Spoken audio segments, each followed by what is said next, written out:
Bab 781. Su Xiao menarik napas dalam-dalam setelah meminum pil itu.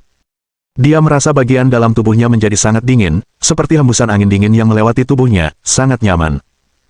Dan dia juga samar-samar merasakan reaksinya, yang tampaknya jauh lebih sensitif dari biasanya. Sekarang saatnya untuk mengambil keputusan cepat. Kita tidak boleh menunda lebih lama lagi. Lagi pula, Su Xiao tidak tahu berapa banyak senjata yang disembunyikan Lao Zhang dan yang lainnya di sini. Jika mereka menemukan granat atau sesuatu dari gudang senjata, itu akan menjadi buruk. Setelah mengatakan itu, Su Xiao tersenyum lega, mengangkat senapan, meledakkan dinding dengan dahsyat, seluruh tubuhnya dengan cepat melompat keluar, tangan lainnya menggenggam erat pistol bintang 5 hitam. Berdiri di luar, Lao Zhang dan yang lainnya terkejut oleh gerakan tiba-tiba itu. Mereka tidak pernah menyangka bahwa dinding itu rapuh, dan bahkan senjata Su Xiao pun tidak dapat menahannya. Setelah ditembak, dinding itu langsung hancur, debu dan kerikil beterbangan di mana-mana. Lao Zhang dan yang lainnya terpesona oleh asap karena mereka berdiri terlalu dekat. Untuk sesaat, mereka tidak dapat melihat di mana Su Xiao berada. Saat itu sudah larut malam, namun dengan cepat, pistol bintang 5 hitam di tangan Su Xiao sudah melepaskan tembakan. Meskipun debu menyelimuti sekelilingnya, Su Xiao tidak dapat melihat arah Lao Zhang dan yang lainnya dengan jelas, tetapi untungnya, Su Xiao memiliki sistem yang membantunya, dan telah mengukir 3 sosok mereka di sekitar Su Xiao. Su Xiao menembak 3 kali berturut-turut dengan sangat cepat. Ketiga tembakan yang diukirnya mengenai Lao Zhang dan yang lainnya, tetapi Su Xiao tahu bahwa mereka belum sepenuhnya terbunuh. Su Xiao tersenyum sambil mendekati Wilhelm dan menembaknya. Wilhelm telah tertembak di perut, sekarang rasa sakitnya tak tertahankan. Su Xiao tersenyum perlahan ke arah Wilhelm yang berada di dekatnya, dan menembakkan 2 peluru ke kepalanya. Kali ini Wilhelm benar-benar menelan ludah, lemas dan roboh di tanah. Tetapi Su Xiao merasakan sesuatu yang tidak normal di belakangnya saat ini, yang jelas merupakan peringatan dari sistem. Su Xiaomeng menoleh ke belakang dan menemukan bahwa penebang kayu telah mengeluarkan kapak yang tergantung di pinggangnya dan menebas Su Xiaomeng. Jika dalam keadaan damai, Su Xiao takut kepalanya akan terbelah oleh satu kapak ini. Namun sekarang Su Xiao sudah mengambil daftar rencana perjalanan, dan kemampuan reaksinya melampaui orang biasa, jadi tidak mungkin baginya untuk bertindak gegabah. Sebaliknya, Su Xiao bisa menembak penebang kayu itu di tempat dan membunuhnya. Sekarang, gerakan penebang kayu di mata Su Xiao benar-benar seperti gerakan lambat, sangat lambat. Su Xiao bahkan tidak bisa melihat penebang kayu itu, karena terlalu gugup, air liur mengalir dari sudut mulutnya. Selamat tinggal, kata Su dalam hati. Begitu kata-kata itu selesai, Su Xiao mengangkat tangannya dan menembak. Sebuah peluru menembus kepala penebang kayu itu dengan sedikit mengenai otaknya. Setelah menyelesaikan aksi ini, Su Xiao dengan cepat menghindar ke samping, nyaris menghindari tubuh penebang kayu itu. Penebang kayu itu pun tergeletak tepat di depan Su Xiao, wajahnya pucat pasi, dan ia masih menunjukkan ekspresi tak percaya. Hanya kau yang tersisa. Su Xiao berbalik dan mengarahkan pistol ke Lao Zhang. Lao Zhang memang orang yang licik, tetapi ia tidak mahir menggunakan senjata seperti pistol dan pisau. Setelah Su Xiao menembakkan tembakan pertama, Lao Zhang terkena di betis, dan senjatanya terlepas karena kesakitan. Sekarang, Lao Zhang mungkin akan mengambil pistolnya lagi. Lao Zhang, apakah kau masih ingin bertarung sekarang? Melihat moncong hitam Su Xiao, Lao Zhang menelan ludah, dan akhirnya berhenti di tempat yang sama, tak bergerak. Kau tahu, aku bukan orang jahat, kan? Aku membantumu, kan? Kata Lao Zhang dengan tergesa-gesa saat itu. Sue mengangguk sambil tersenyum. Melihat senyum Su yang tanpa ekspresi, Lao Zhang merasa lega, seolah-olah dia bisa hidup. Sayangnya, Su tersenyum tetapi berkata dengan acuh tak acuh. Kau hanya membantuku agar bisa dekat dengan beberapa temanmu, kan? Setelah mendengar ini, Lao Zhang menelan ludah. Sebenarnya, sejak kuil itu hancur, ketika Lao Zhang pergi menemui beberapa orang lain, dia sudah secara sadar memberitahu mereka situasi spesifiknya. Lao Zhang tahu bahwa dia tidak bisa mengalahkan Su Xiao hanya dengan kemampuannya sendiri. Lagi pula, kemampuan Su Xiao yang ditunjukkan di depannya sudah cukup untuk membuatnya takut. Jadi kau tidak berpikir kau bisa membunuhku. Kau harus bekerja sama dengan 3 orang lainnya untuk membunuhku, kan? Kata Su Xiao bulan ini membuat ekspresi Lao Zhang semakin tegang. Karena Su Xiao benar-benar mengungkapkan isi hati Lao Zhang, pikiran pertama Lao Zhang adalah membunuh Su Xiao dengan cara ini. Maafkan aku, Lao Zhang. Su menatapnya dingin sambil tersenyum, dan perlahan mengarahkan pistol ke Lao Zhang. Tipuanmu yang sudah lama ini berakhir. Kuharap kau masuk neraka setelah mati. Lao Zhang terlalu takut untuk berbicara saat ini. Dia menatap Su dengan senyum gemetar, seolah ingin mengatakan sesuatu. Tetapi saat ini, Lao Zhang tahu betul bahwa apapun yang dia katakan, percuma saja. Dor, dor, dor, dor, dor, dor. Su Xiao perlahan menembakkan 5 tembakan lagi, satu lebih cepat dari yang lain. Dia memperhatikan saat peluru-peluru itu mengenai tubuh Lao Zhang satu demi satu dan dia bisa menyentuhnya. Dia melihat darah berceceran di tanah. Pada akhirnya, semua peluru Su Xiao habis, tetapi Su Xiao masih menarik pelatutnya, yang menunjukkan betapa bencinya Su Xiao pada Lao Zhang. Tetapi dibandingkan dengan 2 orang lainnya, ekspresi Lao Zhang sangat muram ketika dia mati. Dia mati setelah mengetahui semua kebenaran. Su terkekeh dan melempar pistol itu ke samping. Dia meludahi tubuh Lao Zhang lagi. Cacing jahat. Su Xiao ingin pergi, tetapi dia sepertinya memikirkan sesuatu. Mungkin dia terlalu gugup barusan, jadi dia mengabaikan reaksi fisiologis paling alami dari tubuhnya. Su Xiao dengan santai berjalan ke tubuh Lao Zhang, melepaskan ikat pinggangnya, menurunkan celananya dan mulai buang air kecil dengan leluasa. Setelah beberapa saat, ketika Su Xiao mengenakan celananya lagi, Lao Zhang sudah mengeluarkan uap panas yang aneh, darah dan air kencing bercampur menjadi satu. Di mata Su Xiao, gambar ini adalah yang terbaik di dunia. Su Xiao menginjak tubuh William dan penebang kayu, lalu mulai berjalan menuju bagian terdalam desa. Para bajingan ini, yang penuh tipu daya, keras kepala, dan haus akan kehormatan, akan tinggal sendirian di desa kecil ini dan membiarkan diri mereka membusuk. Setelah menyelesaikan masalah-masalah ini, tubuh dan pikiran Su Xiao sedikit rileks. Dia berjalan santai di rumah-rumah kecil di sekitarnya, dengan hati-hati mencari jejak Zhang Xiaofeng. Sue melihat sekeliling dengan cemas. Tetapi dia mencari, dia belum menemukan sosok Zhang Xiaofeng. Mungkinkah Zhang Xiaofeng sudah? Su Xiao memikirkan hal ini dan tidak berani memikirkannya lagi. Dia akhirnya memanggil sistem. Sistem, bantu saya menemukan di mana Zhang Xiaofeng berada. Sistem mencari dengan cepat dan segera mengunci posisi Zhang Xiaofeng. Benar saja, Zhang Xiaofeng terkunci di sebuah ruangan kecil di rumah paling terpencil. Sistem telah bertindak cepat, lokasi Zhang Xiaofeng telah diidentifikasi. Su Xiao menghela napas ketika melihat ini. Setelah sekian lama, akhirnya selesai. Dia berjalan perlahan menuju rumah. Namun yang tidak diketahui Su Xiao, saat itu, dia juga diikuti oleh sosok hitam, seolah-olah sosok itu telah mengikuti Su Xiao sejak lama.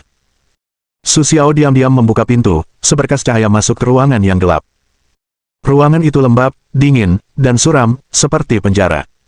Zhang Xiaofeng, Zhang Xiaofeng. Su Xiao bertanya dengan lembut saat itu. Namun, apapun yang ditanyakan kelompok itu, keheningan menyelimuti tempat tersebut. Su Xiao juga merasa sangat aneh, jadi dia bergegas ke pintu kamar yang ditutup oleh Zhang Xiaofeng. Saat itu, Su Xiao melihat sebuah gerbang besar di depan rumah Zhang Xiaofeng, dengan sebuah gembok besar tergantung di bawah sudut gerbang. Gerbang itu tampak berkarat, tetapi masih sangat tebal dan panjang, dan gembok di bawahnya sangat berat. Ini memperlakukan orang seperti binatang. Su Xiao tertawa dan berkata. Dia menghela napas tak berdaya. Tetapi Su Xiao memahami kebenaran, memiliki status seperti itu, mungkin menghadapi masalah seperti itu, kalimat ini paling tepat menggambarkan Su Xiao laki-laki. Tetapi sekarang yang terpenting bagi Su Xiao adalah menyelamatkannya. Su Xiao mengeluarkan senapan laras ganda di belakangnya, membukanya, dan memasukkan 2 peluru timah besar ke dalam laras.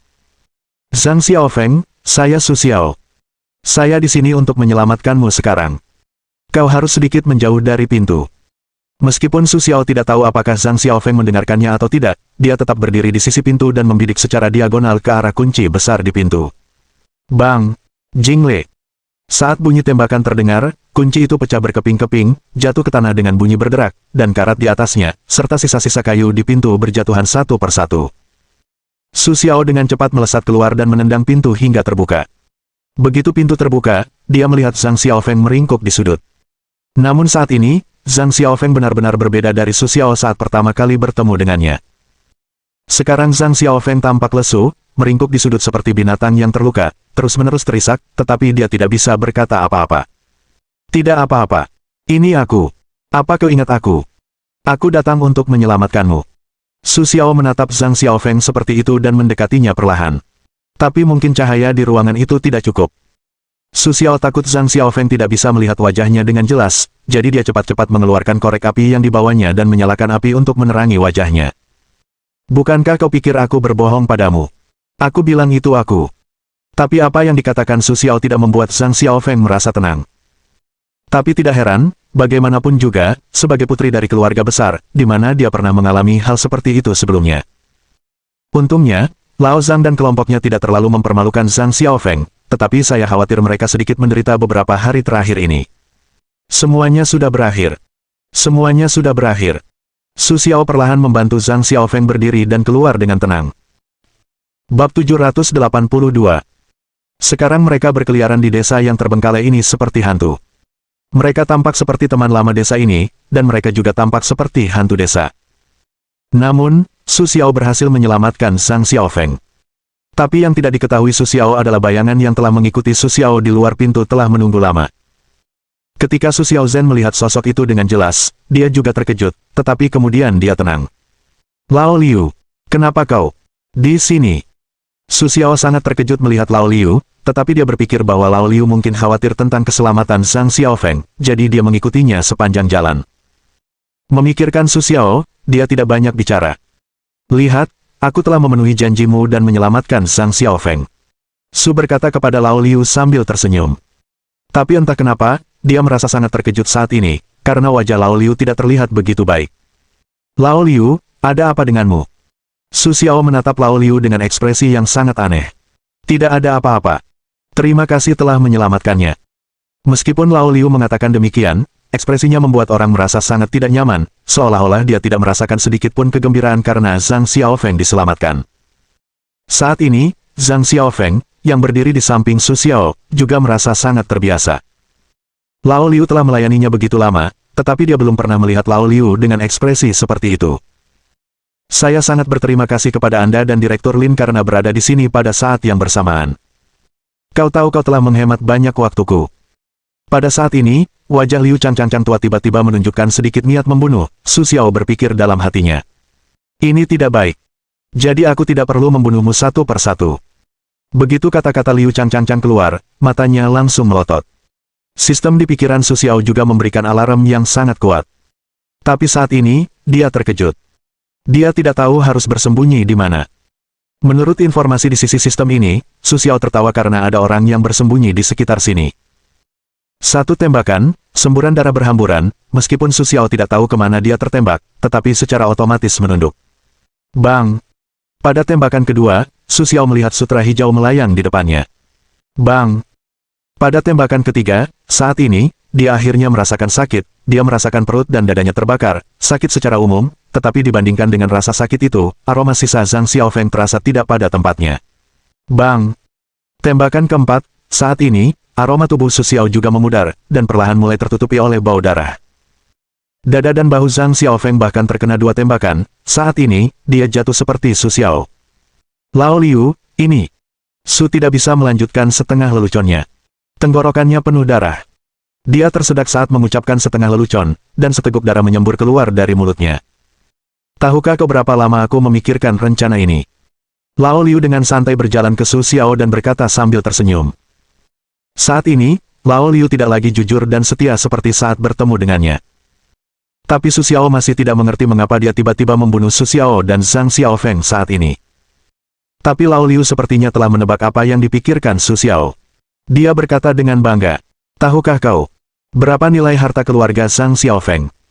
Sambil berbicara, Lao Liu memiringkan kepalanya dan menatap Su Xiao yang tergeletak di tanah berdarah, seolah menghargai hadiah. Namun, melihat Su Xiao, ia tidak berkata apa-apa. Lao Liu bertanya pada dirinya sendiri. Mereka memiliki cukup harta untuk membeli seluruh kawasan bisnis di daerah pesisir. Sambil berbicara, Lao Liu mendecakkan bibirnya. Rencana kerja keras saya selama beberapa tahun akhirnya terwujud hari ini.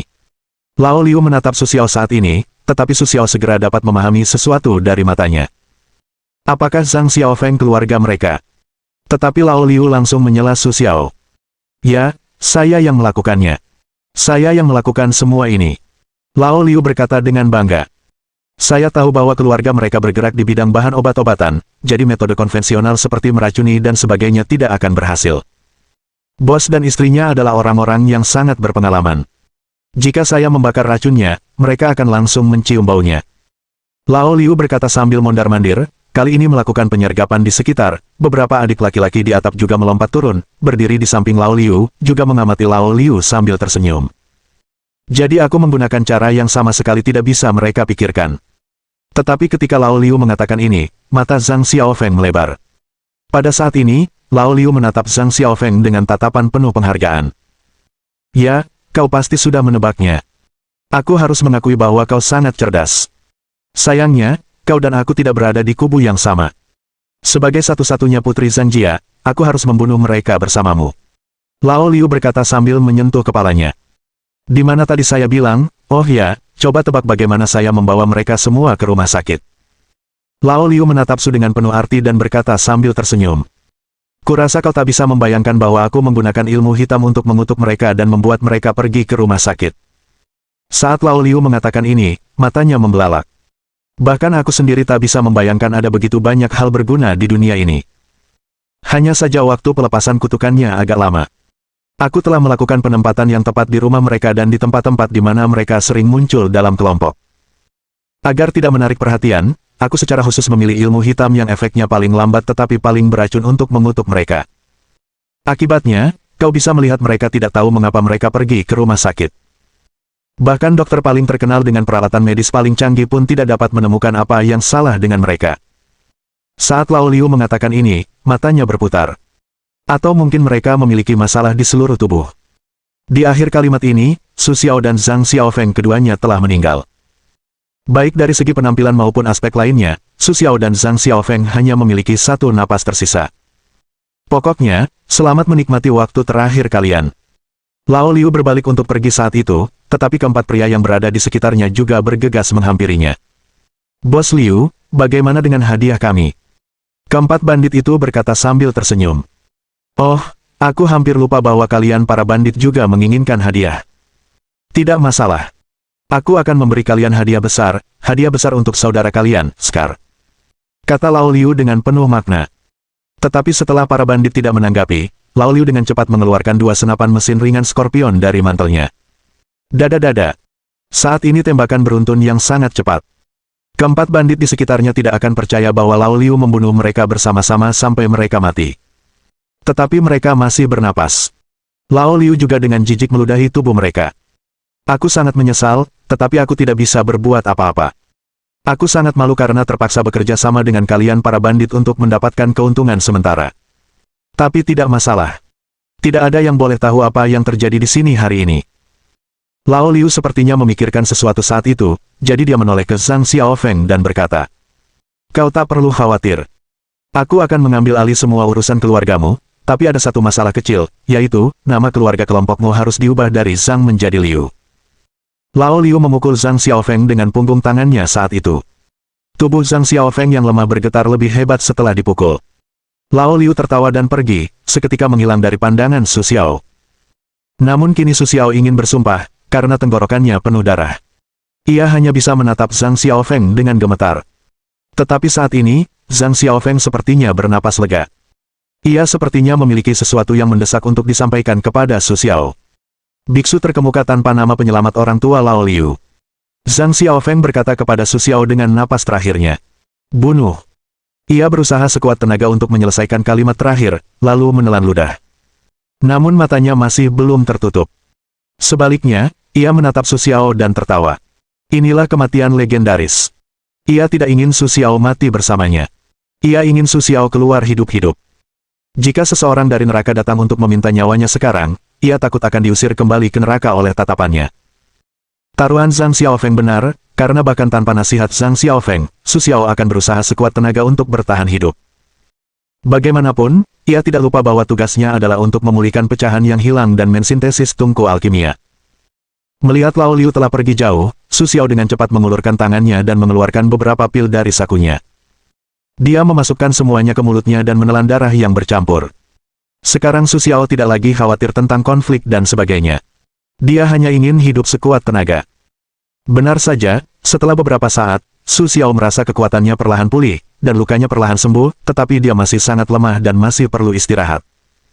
Su Xiao mengangkat tangannya, membiarkan dirinya duduk, hanya melukai dirinya sendiri, perlahan mundur. Akhirnya, Su Xiao bersandar di dinding, yang dipenuhi rasa kantuk. Su Xiao harus menutup matanya dan tidur perlahan di tempat bersalju seperti ini. Mungkin semuanya sudah berakhir, tetapi hati Su Xiao juga berjuang, Dewa Kematian juga berjuang melawan fakta ini, dia ingin mengubah lingkungan sekitarnya dengan sistemnya sendiri, dia ingin balas dendam. Di tengah salju, sebuah desa yang bobrok perlahan muncul di depan kita.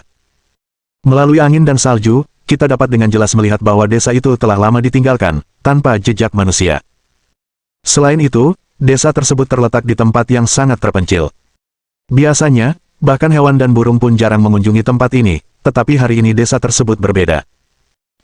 Bab 783. Entah kenapa, hari ini banyak sekali burung gagak di desa ini.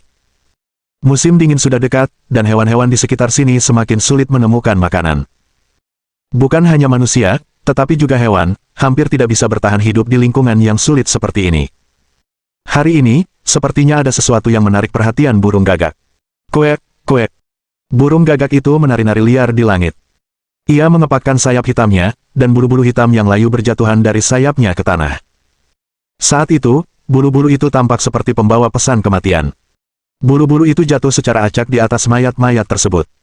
Siapa yang memakan daging segar di mayat-mayat itu?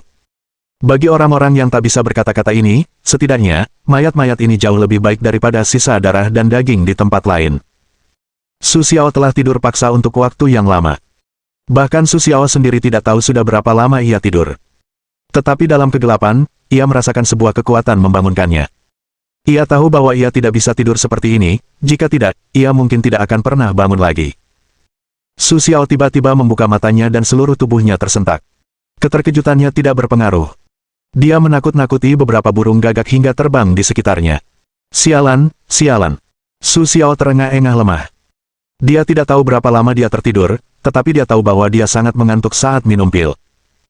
Bahkan Su Xiao sendiri tidak bisa memastikan apakah itu efek samping pil, atau karena dia ditembak, atau karena pengalamannya selama periode waktu ini.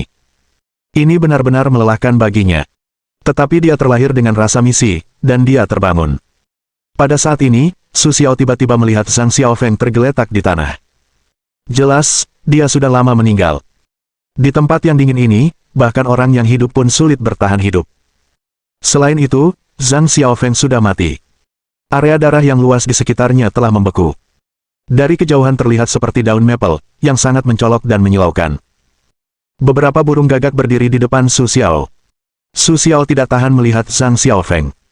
Setelah kematiannya, ia harus diganggu oleh burung gagak yang rendah hati ini, jadi ia bergegas dan melambaikan tangannya untuk mengusir gagak-gagak itu. Tetapi gagak-gagak itu terbang ke arahnya, Su tersenyum tetapi terdiam di tempatnya. Wajah Zhang Xiaofeng yang dulu cantik tidak ada lagi. Su Xiao awalnya berpikir bahwa wajah seseorang setelah kematian harus dirawat dan dilestarikan dengan baik, tetapi sekarang wajah cantik Zhang Xiaofeng tidak ada lagi. Meskipun wajahnya telah membeku karena cuaca dingin dan seluruh tubuhnya menjadi sangat kaku, beberapa bercak darah besar muncul di wajahnya, matanya juga hilang, bibirnya kering, memperlihatkan gigi putihnya. Su Xiao ketakutan melihat wajah yang penuh bekas cacar itu. Dia tidak percaya. Ini Zhang Xiaofeng yang dulu sering mengobrol dan tertawa bersamanya, serta melompat-lompat sepanjang jalan. Dia tidak percaya ini adalah takdirnya. Saat masih hidup, dia selalu mengabdikan diri untuk obat orang tuanya. Dia diculik hingga akhir hayatnya, menemukan pengkhianatan dari teman-teman dekatnya, dan akhirnya dimakan oleh burung gagak. Su menyeringai penuh kebencian. Dia tidak tahu dari mana kekuatan itu berasal. Dia menangkap seekor gagak yang hendak terbang, merobeknya menjadi dua, dan melemparkannya ke tanah. Darah kental langsung mengalir di seluruh permukaannya, tetapi di sekitar kelompok gagak itu tampak acuh tak acuh. Begitu kaki depan Su Xiao pergi, kaki belakang gagak lainnya dengan cepat kembali ke tubuh gagak yang mati dan mulai mematuk organ dalamnya. Hukum seleksi alam memang seperti itu. Su Xiao ambruk di depan Zhang Xiaofeng. Dia tidak percaya kenyataan itu. Tapi bagaimanapun, tubuh Zhang Xiaofeng seharusnya tidak dibiarkan terpampang di alam liar seperti ini. Su Xiaoxian menemukan Zhang Xiaofeng di rumah reot itu, merangkulnya, dan dengan hati-hati mencari sudut yang tenang untuk menempatkannya. Kemudian, seikat kayu besar terlihat di dalam rumah dan mulai dibangun di siang bolong. Entah dari mana kekuatan itu berasal. Ia bisa membangun panggung kecil secepat itu. Mungkin karena kemarahannya setelah kejadian ini. Setelah platform makam selesai dibangun, Su Xiao perlahan menepuk Zhang Xiaofeng dan perlahan menempatkannya di atas platform kayu. Meskipun kau adalah wanita tertua dari keluarga kaya, aku tidak bisa memberimu akhir yang baik karena keterbatasan kemampuanku. Aku hanya bisa meninggalkanmu untuk sementara waktu. Jangan khawatir, Angin kencang di sekitarmu akan menjaga abu jenazahmu di puncak gunung salju setelah kau meninggal. Kau akan berpesta dengan para dewa di sana. Su berkata sambil tersenyum, menuangkan bahan bakar di bawah platform kayu. Kalau begitu, mari kita ucapkan selamat tinggal. Pada saat ini, Su Xiao mengeluarkan korek api, memadamkan api, dan melemparkannya ke arah platform kayu. Wow! Dalam sekejap, kobaran api yang menyilaukan menyembur keluar, dan menerangi seluruh panggung dalam sekejap mata. Zhang Xiaofeng terbaring di atas tikar bambu, perlahan-lahan dilalap api sedikit demi sedikit. Su Xiao memasukkan tangannya ke dalam saku dan berdiri diam di tempat yang sama, memandang segala sesuatu di depannya. Meskipun dia telah membunuh banyak orang, menyelamatkan banyak orang, dan memiliki perasaan terhadap banyak orang sebelumnya, semua hal di masa lalu seperti masa lalu, tetapi wanita di depannya adalah satu-satunya yang tidak bisa dilupakan Su Xiao. Apakah pengalamannya atau wajah wanita itu yang membuat Su Xiao sedih? Masalah ini bisa muncul dengan sendirinya, dan tidak jelas. Namun, keinginan Su Xiao untuk demokrasi sangat jelas dalam pikirannya. Sebentar lagi dia akan menjadi juru bicara Zhang Xiaofeng dan Damoklesnya. Dia akan berjalan di tanah beku dan menegakkan keadilan yang hanya milik Zhang Xiaofeng. Setelah sedikit mengucapkan selamat tinggal kepada Zhang Xiaofeng, Su Xiao berbalik dan pergi. Kakinya menginjak tubuh bandit yang telah lama dimakan gagak. Di tempat seperti itu, bandit seperti ini tidak layak untuk dikuburkan. Mereka hanya pantas dibiarkan tergeletak di padang gurun. Su Xiao sedikit merapikan penampilannya agar tidak terlihat terlalu malu. Kemudian dia berjalan dengan susah payah ke desa lain. Desa itu berjarak beberapa kilometer dari tempat kecelakaan Su Xiao terjadi. Namun kali ini selama perjalanan panjang, Su Xiao tidak minum pil lagi. Bahkan Su Xiao sendiri tidak tahu apakah itu karena pil sebelumnya tidak efektif atau karena dia tidak bisa melupakan apa yang terjadi. Jadi Su Xiao berjalan kaki ke desa itu. Saat Su Xiao sampai di desa, dia hampir seperti manusia salju. Seluruh tubuhnya tertutup berbagai macam kepingan salju, dan beberapa bagian tubuhnya membeku, tetapi dibandingkan dengan Su Xiao, kesedihan di hatinya benar-benar terasa. Setelah melihat Su Xiao, para petani dan wanita yang datang dan pergi di desa itu tak kuasa menahan diri untuk berhenti bekerja dan menatap Su Xiao dengan saksama, seolah-olah dia adalah orang mati yang baru saja keluar dari peti mati. Ada apa denganmu? Apa yang bisa kubantu? Di sebuah restoran kecil yang sederhana, pemilik restoran menatap Su dan tersenyum. Meskipun ini desa kecil, karena dekat dengan jalan utama, bisnis di sini sangat berkembang. Setidaknya dibandingkan dengan desa-desa lain, desa ini memiliki toko dan kedai minuman. Beri aku sepiring daging sapi berkuah, hangatkan sebotol anggur yang enak, dan bawakan ke atas untukku. Kata Su sambil tersenyum, mengeluarkan segepok uang kertas dari sakunya dan melemparkannya ke meja. Baik, baik. Hal itu membuktikan bahwa pemilik restoran tidak banyak bicara, tetapi dari tatapan mata Su Xiao terlihat kesedihan yang mendalam. Bos itu tidak berani menatap Su Xiao terlalu lama. Ia takut jika menatap Su Xiao terlalu lama, ia bisa menghisap jiwanya sendiri. Setelah menerima uang, bos bergegas ke dapur belakang dan membangunkan si pemula yang sedang tertidur di pojok. Kerja. Namun, si pemula melihat bos datang, dan ia tidak begitu panik. Ia hanya mengulurkan tangan dan mengusap matanya yang mengantuk. Ia perlahan berdiri dan mulai menyalakan api di kompor untuk bersiap memasak. Sekarang musim dingin sudah mendekat. Biasanya bisnis toko ini bagus, tetapi sekarang sudah mendekati musim dingin dan Tibet sudah berakhir, tidak banyak turis di sini, jadi tempat ini kembali menjadi tempat yang sepi, dan tidak ada yang peduli. Tak lama kemudian, sepiring daging sapi berkuah habis, dan bos meminta anggur beku lagi dengan air mendidih. Setelah itu, dia dengan cepat memerintahkan kedua anak buahnya untuk menaruh barang-barang itu di piring dan mulai perlahan berjalan ke atas menuju Su Xiaocheng. Tetapi beberapa menit kemudian, pelayan bar itu perlahan turun, tetapi saat ini, bos melihat ekspresi pelayan bar itu, sangat ketakutan, seperti melihat hantu. Ada apa denganmu? Kurang tidur, kan? Bos sangat tidak puas ketika melihat penampilan pelayan toko itu. Dia membentaknya dengan keras. Tetapi hal semacam ini telah berulang kali terjadi di toko ini. Pada akhirnya, bos tidak bisa berbuat apa-apa terhadap pelayan toko itu, karena bagaimanapun juga, pelayan toko itu adalah anaknya sendiri. Jika suatu hari nanti ia pensiun, ia juga berharap putra satu-satunya akan mengambil alih hotel untuknya. Namun kali ini ia melihat ekspresi putranya, yang sedikit berbeda dari biasanya. Orang itu, sepertinya aku mencium bau napas orang mati. Putra bos berkata dengan tidak jelas. Apa yang kau katakan? Bos juga sangat bingung, ia mengerutkan kening. Aku curiga dia orang mati. Putra bos baru tersadar saat ini. Ia berkata kepada bos sambil tersenyum. Bukankah itu omong kosong? Jika dia orang mati, apakah dia mampu makan dan minum di sini? Apakah kau tidur terlalu lama dan merusak otakmu? Bos berkata dengan sangat meremehkan.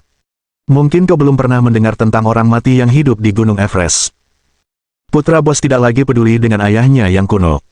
Melihat bahwa ia tidak ada pekerjaan, ia berbalik dan pergi ke dapur untuk tidur nyenyak. Bab 784. Namun setelah mendengarkan kata-kata putranya, sang bos sendiri termenung dalam meditasi.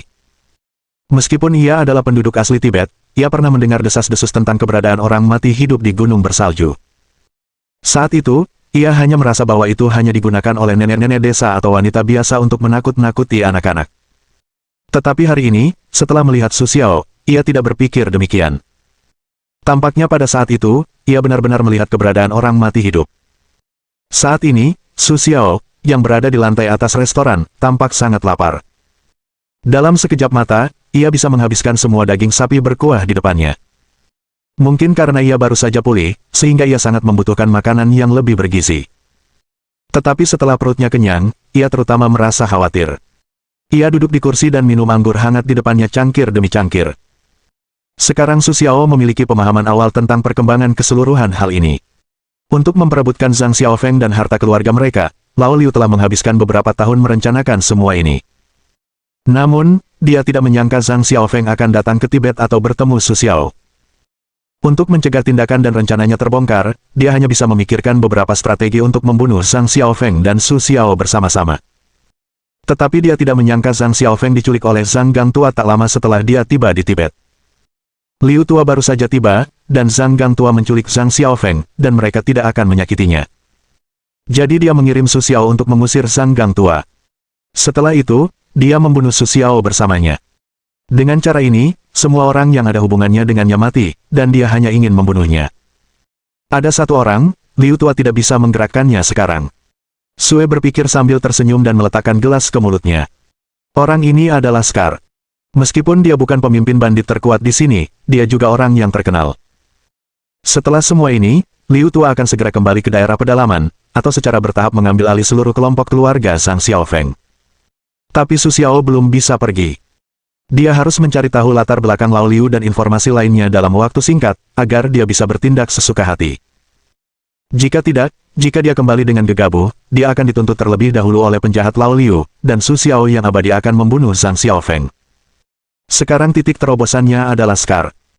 Hanya dengan menemukan Scar, Su Xiao dapat berharap untuk melacak Lao Liu. Lagi pula, latar belakang Lao Liu sudah jelas. Sekarang Scar adalah satu-satunya orang di seluruh tempat itu.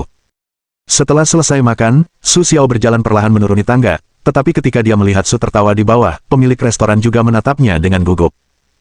Saya ingin bertanya, apakah kamu mengenal biksu yang tidak dikenal itu? Su Xiao mulai menanyakan kepada pemilik hotel tentang latar belakang dan lokasi biksu yang tidak dikenal itu. Namun, melihat Su Xiao mengajukan pertanyaan ini, pemilik restoran merasa malu. Pria yang kau bicarakan itu sudah lama menghilang. Dia tidak tahu di mana dia berada. Kata bos itu dengan wajah malu. Ternyata dia adalah seorang biksu yang tidak dikenal. Dia berpikir bahwa kultivasinya belum cukup, jadi dia telah berkelana untuk membantu orang lain, sehingga keberadaannya tidak pasti. Baru-baru ini, dia bahkan kehilangan informasi dasarnya, seperti lenyapnya dunia. Mendengar ini, Su Xiao tak kuasa menundukkan kepala dan berpikir. Tidak mudah menemukan seseorang di tempat sebesar itu. Su Xiao menghela napas tak berdaya.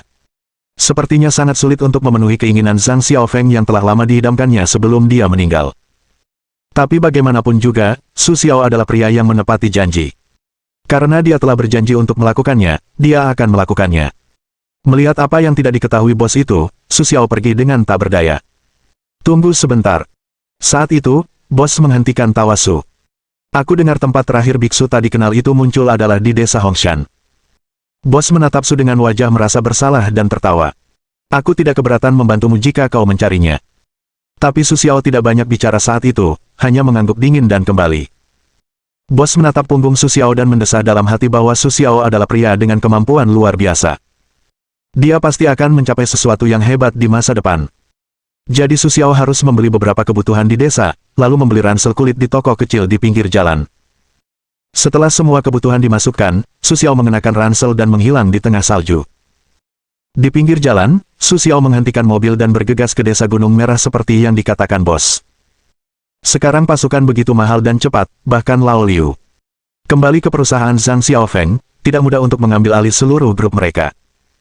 Dibandingkan dengan desa sebelumnya, desa Hongshan ini tampaknya jauh lebih kurang berkembang. Lagi pula, desa ini tidak dekat dengan jalan utama, jadi bisnisnya tidak terlalu berkembang. Sebagian besar penduduk desa menjalani kehidupan yang sangat sederhana. Melihat Su Xiao, seorang pendatang, penduduk desa lainnya juga merasa sangat asing. Lagi pula, desa mereka sudah lama tidak didatangi orang asing. Su Xiao tidak terlihat seperti penduduk setempat, jadi penduduk desa di sini juga seolah melihat hantu. Semua orang memandang Su Xiao dengan tenang. Su Xiao juga memperhatikan tatapan mengancam dari kelompok orang ini, tetapi Su Xiao tidak terlalu banyak berekspresi saat ini. Lagi pula, jika dia berasal dari desa ini, dia mungkin akan curiga ketika melihat orang asing. Ada juga banyak bandit di sekitar sini. Banyak bandit yang berpura-pura menjadi turis dan sebagainya. Mereka datang ke desa untuk menyelidiki kenyataan. Begitu target dipastikan layak, mereka akan mengirimkan sinyal, dan segera para bandit akan datang untuk menjara desa. Tetapi Su Xiao tidak melupakan tujuan kedatangannya kali ini. Su tersenyum dan berjalan perlahan ke salah satu penduduk desa.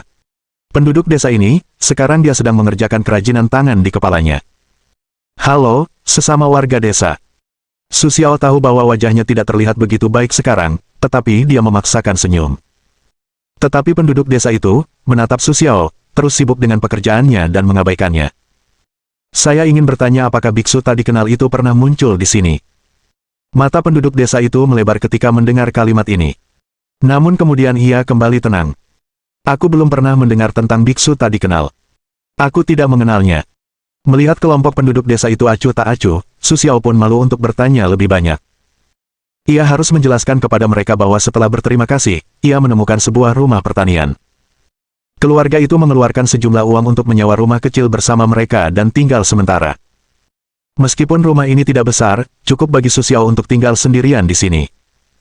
Begitu Su Xiao memasuki ruangan, ia segera berbaring di tempat tidur untuk beristirahat. Namun Su Xiao baru saja menutup matanya, dan hantu serta monster yang biasa muncul di depannya kembali muncul. Mereka tampak seperti hantu yang mengelilingi Su Xiao saat ini. Su Xiao pasti tidak ingin beristirahat lagi, ia segera duduk dari tempat tidur, mendorong pintu, dan keluar. Pintu belakang rumah kecil ini terhubung dengan halaman kecil, yang seharusnya digunakan Su Xiao untuk menanam makanan, tetapi melihat ladang kecil ini, tampaknya telah terbengkalai untuk waktu yang lama. Su Xiao sekarang berdiri di halaman belakang, dengan hati-hati memeriksa ladang di depannya. Namun saat itu, sistem tiba-tiba memberi peringatan kepada Su Xiao. Dia berbalik dengan cepat, hanya untuk mendapati belati menusuk wajahnya. Meskipun tubuh Su Xiao baru saja pulih, dia juga memiliki modal dari Perang Dunia I. Melihat bahwa dia tidak dapat menghindari belati itu, dia dengan cepat mengulurkan tangan dan membukanya. Pada saat ini, Su Xiao melihat pria yang datang untuk menyerangnya. Pria itu mengenakan mantel kulit sapi hitam, tetapi wajahnya tertutup topeng, seolah-olah dia tidak ingin orang lain mengetahui wajah aslinya. Su Xiao takut bahwa ini adalah pembunuh yang dikirim oleh Scar. Pembunuh itu melihat bahwa perusahaannya mulai goyah, jadi dia mengubah serangannya dan menendang dada Su Xiao dengan lututnya. Su Xiao baru saja tertembak di dada. Dia tahu betul apa yang akan terjadi jika dia terkena lutut sekarang, jadi dia dengan cepat menghindar. Tapi dia tidak menyangka bahwa keterampilan pembunuh itu sangat cepat. Pada saat melaju di jalan utama, serangan singkatnya membuat luka berdarah di lengan kiri Su Xiao. Sepertinya orang-orang yang datang ini tidak baik. Su Xiao melihat luka di tangannya. Untungnya, lukanya tidak terlalu dalam, dan karena udaranya relatif dingin, darah di luka lengan tidak membeku untuk sementara waktu. Tetapi pada saat Su Xiao menundukkan kepalanya, pembunuh itu, memegang belati, menyerang leher Su Xiao lagi. Melihat Su Xiao tidak bisa menghindar, Yihui dengan cepat mengangkat tangannya dan menepis belati itu lagi. Pada saat yang sama, tangan kanannya mengepal, menyerang wajah si pembunuh. Pop! Si pembunuh diserang oleh Su Xiao, dan dengan cepat mundur. Setelah menstabilkan tubuhnya, dia siap bergerak lagi. Tetapi saat ini, kaki berat Su Xiao sudah dekat. Boom! Tendangan kaki yang disertai angin berputar itu menghantam wajah si pembunuh dengan sangat keras. Namun reaksi si pembunuh jelas tidak secepat Su Xiao. Dia terdorong lagi oleh serangan itu, dan seluruh tubuhnya terlempar, belati di tangannya jatuh ke samping. Su Xiao tahu bahwa si pembunuh penuh dengan jurus-jurus mematikan. Jelas dia datang ke sini untuk bunuh diri. Terlebih lagi, Su Xiao tidak bisa bersikap lunak. Si pembunuh ini jelas tidak sehebat Su Xiaolai. Setelah dua gerakan itu, dia masih jatuh ke tanah dan terengah-engah, tetapi dia berdiri lagi. Tampaknya saat ini, dia menerima perintah dan harus mengorbankan dirinya.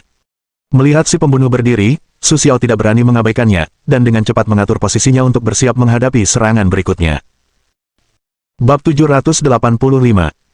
Si pembunuh, yang tidak diketahui asalnya, mengeluarkan belati dan berlari ke arah Su Xiao lagi. Sial, bagaimana dia bisa membawa begitu banyak senjata? Meskipun Su Xiao sangat bingung, sistem telah memberitahu Su Xiao arah serangan si pembunuh yang paling mungkin. Dia menundukkan kepala dan dengan cepat melancarkan serangan. Dia merasakan bilah belati di kulit kepalanya. Setelah menghindari serangan ini, Su Xiao menundukkan kepala dan mendorong maju, menjatuhkan si pembunuh ke tanah. Tampaknya si pembunuh ini tidak sekuat Su Xiao. Saat dia membunuh di sini, wajahnya masih tertutup lingkaran. Ketika dia tidak bereaksi, Su Xiao mengulurkan kakinya dan menendang belati yang dipegang si pembunuh. Sekarang si pembunuh tidak memiliki senjata, dan Su Xiao berada di atas angin. Tetapi Su Xiao tidak ingin terlalu banyak mengurungkan niatnya. Matanya membuktikan bahwa si pembunuh berada dalam situasi yang buruk. Su Xiao bergegas maju dan mulai menginjak dada si pembunuh dengan kakinya. Tetapi tidak menyangka si pembunuh bereaksi seketika, tiba-tiba berbalik untuk menghindari kaki Su Xiao. Su tertawa terbahak-bahak. Jika si pembunuh ini terkena tendangan ini, kurasa dia tidak akan bisa berdiri lagi. Tapi karena si pembunuh berguling ke depan, Su Xiao memanfaatkan situasi dan menendang tulang rusuk si pembunuh. Serangan itu berhasil, dan si pembunuh terlempar beberapa meter jauhnya. Jika kau tidak punya kekuatan, jangan coba-coba membunuhku, kata Su sambil tersenyum, menatap si pembunuh yang terengah-engah tergeletak di tanah. Meskipun Su Xiao baru saja pulih dari cedera seriusnya, tidak ada masalah dalam menghadapi si pembunuh seperti dia. Su tertawa dan berjalan perlahan. Dia mengangkat si pembunuh dan melepas topeng di wajahnya begitu dia mengulurkan tangannya. Tapi tidak menyangka wajah di balik topeng itu membuat Su tersenyum sangat terkejut. Tak disangka, Zhang Xiaofeng tadi adalah seorang wanita. Mengapa ada begitu banyak pembunuh wanita di tempat ini? Su Xiao sangat bingung, tetapi melihat Su Xiao yang masih berjuang, dia hanya bisa melemparkannya ke tanah. Pada saat ini, Su Xiao Cai berpikir untuk mengamati wajahnya dengan cermat. Meskipun serangan pembunuh wanita itu sangat ganas, wajahnya sama sekali berbeda darinya. Kulitnya sangat putih. Sekilas, dia tampak tidak terlalu terpengaruh angin dan embun beku, dan wajahnya sangat cantik. Namun, ketika diperhatikan lebih teliti, dia masih merasakan adanya campuran darah. Petik 2. Mengapa kau di sini untuk membunuhku?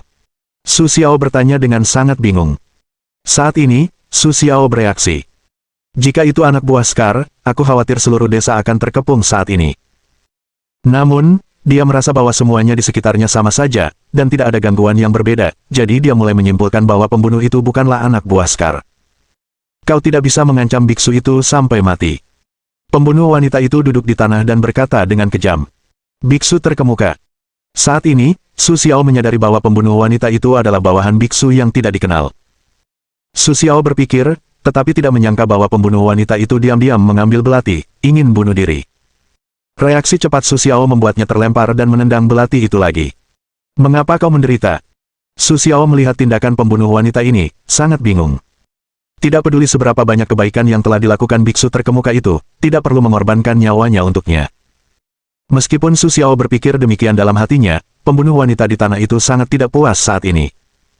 Karena aku jatuh ke tanganmu, aku tak punya apa-apa untuk dikatakan. Bunuh atau potong sesukamu. Mendengar kalimat ini, Sue tersenyum mengerti. Apakah kau salah mengenali orang? Kata Su sambil tersenyum.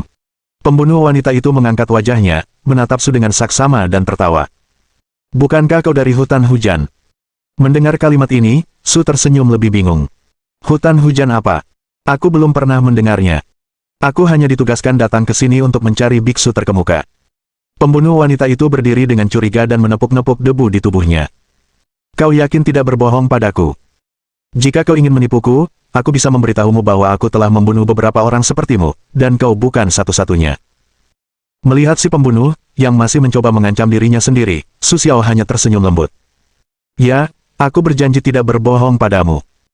Meskipun Su Xiao berkata demikian, dia tahu betul di dalam hatinya bahwa jika dia tidak dalam keadaan buruk hari ini, dia mungkin akan membunuh si pembunuh wanita dalam pertarungan tadi. Kalau begitu, ceritakan tentang asalmu. Su Xiao mengambil kesempatan untuk berdiri di samping dan mulai berbicara dengan si pembunuh wanita dengan nada yang lebih santai. Kapan si cantik menatap Su Xiao dengan saksama. Meskipun dia tidak hanya melihat ekspresi seseorang, dia bisa menilai apakah orang itu baik atau buruk, tetapi dia juga bisa merasakan bahwa Su Xiao bukanlah orang jahat. Namaku Zuoma. Aku adalah murid dari biksu yang tidak dikenal. Petik 2. Melihat wanita cantik di depannya, Su Xiao cukup terkejut. Ia tidak menyangka bahwa seorang pengikut di sekolah menengah yang tidak dikenal bisa begitu berpengaruh. Tampaknya ia telah melakukan banyak hal baik, sehingga pengikut ini rela mati untuknya. Saat Su Xiao berpikir seperti itu, Zuoma telah melepas selendang di kepalanya, dan rambut panjangnya yang indah berayun tertiup angin. Bahkan Su Xiao pun merasa bingung.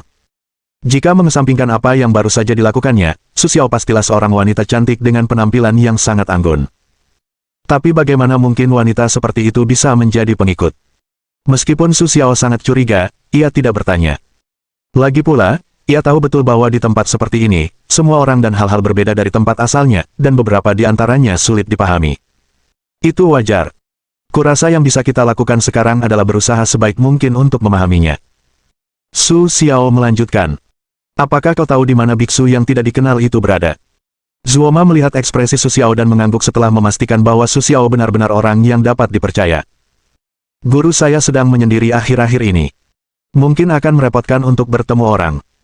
Jika Anda tidak keberatan, Anda bisa tinggal di sini selama beberapa hari. Tapi sekarang ada sesuatu yang mendesak yang harus segera dilakukan Su Xiao. Tidak bisakah guru keluar sebentar? Ini benar-benar mendesak bagi saya. Ini masalah nyawa manusia. Melihat ekspresi gugup Su Xiao, Zuoma juga sedang bermeditasi dalam-dalam. Penting bagi biksu yang tidak dikenal itu untuk diam sekarang, tetapi dia selalu menganggap menyelamatkan orang biasa sebagai tanggung jawabnya sendiri. Jika Su Xiao benar-benar terlambat, selain hal-hal penting, saya khawatir guru akan menyalahkan dirinya sendiri saat itu. Setelah berpikir sejenak, Zuoma menoleh ke arah Su dan berkata sambil tersenyum. Bukan saya yang memutuskan, tetapi karena ini masalah hidup dan mati di pihak Anda, saya akan melaporkannya kepada Anda dan melihat keputusan guru. Su Xiao melihat ekspresi Zuoma dan hanya bisa mengangguk tak berdaya. Anda akan tinggal di sini dengan tenang selama periode ini. Saya akan memberitahu Anda jika ada kabar.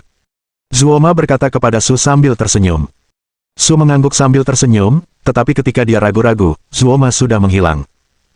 Dia sepertinya memiliki beberapa kemampuan. Sepertinya biksu tak dikenal itu benar-benar orang yang hebat. Pikir Su Xiao dalam hati. Setelah semuanya beres, Su Xiao perlahan kembali ke kamarnya.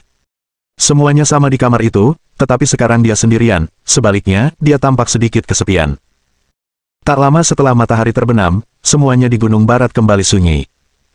Karena desa pegunungan kecil ini tidak berada di jalan utama, desa ini tidak terlalu berkembang dalam segala aspek. Banyak rumahnya belum dialiri listrik. Bahkan jika ada rumah yang dialiri listrik, mereka menggunakan generator yang sangat tua. Di malam hari, setiap keluarga kembali ke rumah mereka dan menutup pintu rapat-rapat. Tak lama kemudian, asap mengepul dari cerobong rumah-rumah tua. Melihat dirinya akan diselimuti kegelapan, Su Xiao dengan cepat menyalakan lampu minyak tanah di atas meja. Sejujurnya, menurut Su Xiao, lampu minyak tanah kecil ini tidak benar-benar menyala, hanya dapat menerangi sebagian kecil rumah. Lampu minyak tanah ini jelas sudah lama digunakan. Sumbu di dalamnya telah menghitam karena cat hitam yang terbakar. Bagian luarnya ditutupi dengan penutup kaca kecil. Bahkan penutup kaca kecil ini pun telah menghitam karena lampu yang terbakar. Di bawah penutup terdapat dudukan lampu logam berbentuk oval. Namun, tahun-tahun telah meninggalkan jejak pada dudukan lampu, dan terdapat karat tembaga serta banyak goresan pada dudukan lampu tersebut. Su Xiao, yang telah lama tinggal di kota besar, kini hanya bisa meringkuk di ruangan kecil ini, duduk di kursi dan menatap api yang berkobar. Sejujurnya, jika ia tinggal di bawah cahaya ini untuk waktu yang lama, Su Xiao ragu apakah penglihatannya akan terganggu. Namun hari ini, Su Xiao tidak tahu apa yang sedang terjadi, dan tertarik oleh kobaran api yang melompat-lompat. Ia tidak peduli apakah ruangan itu gelap atau terang. Ia hanya menatap sekelompok kecil nyala api yang melompat-lompat itu, seolah-olah Dewa Agung telah memberinya kehidupan, seolah-olah ia sedang berjuang. Asap tipis dari atas kap lampu adalah jiwanya. Ia kini perlahan-lahan kehilangan jiwanya. Pikiran Su Xiao tiba-tiba melompat keluar dari gagasan ini, bahkan ketika Su Xiao memikirkan gagasan ini, ia merasa takut. Apakah aku sudah gila sekarang? Su Xiao mulai hanya memikirkan dirinya sendiri, tangannya gemetar, ia mulai ragu apakah hal-hal sepele ini terjadi akhir-akhir ini, membuat pikirannya mulai panik. Sistem. Dalam situasi ini, Su Xiao sekali lagi memanggil sistem. Sistemnya baik-baik saja. Su Xiao menghela napas dan melanjutkan perkataannya kepada sistem. Bantu aku memindai lingkungan sekitar untuk potensi ancaman. Sistem pun bekerja. Meskipun tidak menjawab Su Xiao tahu bahwa sistem sedang memindai ancaman di sekitarnya secepat mungkin, agar Su Xiao bisa keluar dari bahaya secepat mungkin. Bab 786. Namun tak lama kemudian, jawaban sistematis itu membuat Su Xiao merasa sangat kecewa. Tidak ada ancaman potensial di dekat sini. Mendengar jawaban ini, Su Xiao tak kuasa menghela napas. Apakah ada yang salah dengan pikiranku? Namun kalimat yang baru saja diucapkan Su Xiao membuatnya geli. Tentu saja, sekarang ia merasa ada masalah. Lagi pula, ia jarang berbicara seperti ini pada dirinya sendiri sebelumnya. Namun matanya dengan cepat tertuju pada api itu. Jangan khawatir, aku akan menyelamatkanmu sekarang. Saat ini, pikiran Su Xiao tertuju pada sosok Zhang Xiaofeng. Su tersenyum dan menatap api itu sambil bergumam. Aku tidak bisa membantumu. Setelah melupakan adegan kematian Zhang Xiaofeng, sosok itu kembali muncul di hadapannya. Aku tidak berguna. Sue berkata sambil tersenyum dan ambruk di sofa. Namun matanya masih tertuju pada api itu, seolah-olah itu adalah Zhang Xiaofeng. Aku akan membawamu keluar dari sini. Su Xiaomeng mengulurkan tangannya dan ingin mencabut kap lampu. Tapi tidak ada cahaya. Suhu sudah sangat tinggi saat itu. Tangan Su Xiao tanpa sengaja terbakar saat meraihnya. Seharusnya, Su Xiao akan meringis kesakitan, tetapi Su Xiao tidak melakukannya. Sebaliknya, dia menahan rasa sakit di tangannya dan menarik kap lampu dengan paksa. Ayo! Kap lampu yang ditarik Su Xiao jatuh ke tanah tanpa ampun, tiba-tiba pecah berkeping-keping. Sekarang kau bebas. Su Xiao melihat api yang semakin membesar, dan rasa lega muncul di hatinya. Benar saja, tanpa perlindungan kap lampu, api mulai bergerak tertiup angin, dan api menjadi semakin kecil, dan akhirnya padam. Sekarang kau bisa beristirahat dengan tenang. Su Xiao hanya berbaring di sofa dan menutup matanya, tetapi begitu matanya tertutup, suara Zhang Xiaofeng muncul di depannya lagi. Namun di depannya, Zhang Xiaofeng tidak berbicara. Dia hanya menatap Su dengan tatapan kosong dan tertawa. Apa yang kau inginkan? Meskipun wajah Su Xiao tampak tenang, ekspresinya penuh kesedihan, dan keringat dingin mengalir deras dari dahinya, jantungnya masih berdebar kencang. Kau bebas, aku menyelamatkanmu, aku berhasil. Namun tatapan kosong Zhang Xiaofeng masih terpancar di hadapannya. Apa yang kau ingin aku lakukan? Adegan Zhang Xiaofeng jatuh ke tanah setelah ditembak, adegan perjuangan terakhir Su Xiao, dan adegan membantu Zhang Xiaofeng menyiapkan panggung dan mengkremasinya di penghujung hari, adegan demi adegan seperti film, muncul kembali. Aku sangat menyesal. Tetapi begitu kalimat ini selesai, Su Xiao langsung tertidur lelap. Bahkan Su Xiao sendiri tidak menyangka akan tidur begitu nyenyak. Apakah karena kelelahan perjalanan, kelelahan hati, atau kau memaksanya untuk beristirahat? Su Xiao sendiri tidak bisa memberikan jawaban yang memuaskan. Dalam keadaan linglung, Su Xiao merasa seolah-olah diangkat oleh beberapa tangan yang kuat, lalu ia seperti diletakkan di atas sesuatu yang lembut, kemudian digenggam dan dengan cepat dipindahkan. Sekarang bahkan Su Xiao sendiri tidak tahu apakah ia telah dipindahkan atau sedang bermimpi. Tak lama kemudian, seberkas cahaya melintas di mata Su Xiao. Pada saat ini, suara percakapan terdengar dari segala arah, tetapi telinga Su Xiao sepertinya tidak berfungsi dengan baik saat ini. Dia tampak seperti seorang pria tua berusia 80-an yang gemetar, dan kata-kata mereka terdengar seperti gema tak berujung di telinga Su Xiao, yang sama sekali tidak jelas. Perlahan-lahan, Su Xiao kembali jatuh ke dalam koma, dan cahaya di depannya menghilang lagi. Samar-samar, Su Xiao merasakan seseorang mendorongnya. Dia membuka matanya. Tetapi saat dia membuka matanya, Su Xiao disinai oleh cahaya putih menyilaukan di sekitarnya. Dia tidak bisa menahan diri untuk menutup matanya. Setelah beberapa saat, dia perlahan membuka matanya lagi. Sekarang dia akhirnya melihat pemandangan di sekitarnya. Benar saja, perasaannya kemarin bukanlah salah, dia memang dipindahkan secara artifisial, dan dipindahkan ke tempat yang sama sekali tidak dia kenal. Melihat pemandangan aneh di sekitarnya, Su Xiao tiba-tiba menjadi waspada. Dia hendak memanggil sistem untuk membantunya mencari ancaman di dekatnya, tetapi segera dia melihat wajah yang familiar. Itu Zuoma. Ketika dia melihat tuan itu, dia tersadar, dan ekspresi khawatir di wajah Zuoma kembali tenang. Sebaliknya, itu adalah ekspresi acuh tak acuh yang selalu terpampang di wajahnya. Akhirnya kau bangun juga, kata Zuoma dingin. Su Xiao tidak bisa bicara saat itu. Ia hanya bisa mengangguk diam-diam. Ia merasakan darah mengalir kembali dan mulai sadar. Melihat mata Su Xiao, Zuoma sudah menebak apa yang ingin ditanyakan Su Xiao. Kurasa kau penasaran di mana tempat ini, kan? Zuoma menatap Su dan berkata sambil tersenyum. Tubuh Su Xiao belum sepenuhnya sadar saat itu, jadi dia hanya bisa menganggukkan kepalanya sebentar. Melihat penampilan Su Xiao, Zuoma pun menghela napas iba. Kemarin pagi, Tuan Tanahmu datang mengantarkan sarapan, tetapi meskipun kau mengetuk pintu berkali-kali, kau tidak bangun. Akhirnya, ia terpaksa membuka pintu sendiri, dan mendapati kau terbaring tak sadarkan diri di sofa, sehingga dokter desa segera membawamu ke klinik. Saat Zuoma mengatakan ini, Su Xiao menghela napas lagi dan menatapnya dengan tatapan rumit. Apakah aku bilang kau tidak punya akal sehat, atau kau terlalu berani? Zuoma mengerutkan kening, menatap Su Xiao dan berkata sambil tersenyum. Apakah kau tidak tahu bahwa suhu di Tibet di tengah malam berada di bawah 0 derajat? Akibatnya, kau tidak menyalakan perapian di ruangan itu, kau tidak menggunakan selimut tebal dan pakaian, kau tidak memakainya, kau hanya berbaring tenang di sofa, bahkan lampu pun tidak menyala. Meskipun Su Xiao tidak bisa berbicara, ia samar-samar bisa merasakan ekspresi Zuoma, seolah-olah Su Xiao adalah seorang anak kecil. Jangan menatapku seperti itu. Aku tahu apa yang kau pikirkan. Zuoma berbalik saat itu, menemukan tempat yang nyaman, dan duduk di posisi yang menurutnya paling nyaman. Penyakit ketinggian parah ditambah flu parah di tubuh ditambah demam tinggi dan infeksi virus. Sambil mengatakan ini, Zuoma menoleh ke Su Xiao. Itulah yang dikatakan dokter. Sekarang Su Xiao menyadari bahwa dia tampak seperti terinfeksi virus dan demam tinggi tadi malam. Sebelum datang ke Tibet, dia sering mendengar orang mengatakan bahwa cuaca di Tibet dapat membunuh orang, tetapi Su Xiao awalnya tidak mempercayainya. Dia tidak menyangka akan mengalaminya sendiri hari ini. Untungnya, sistem memulai mode darurat pada saat kritis, dan membantu Su Xiao melawan sebagian flu tepat waktu.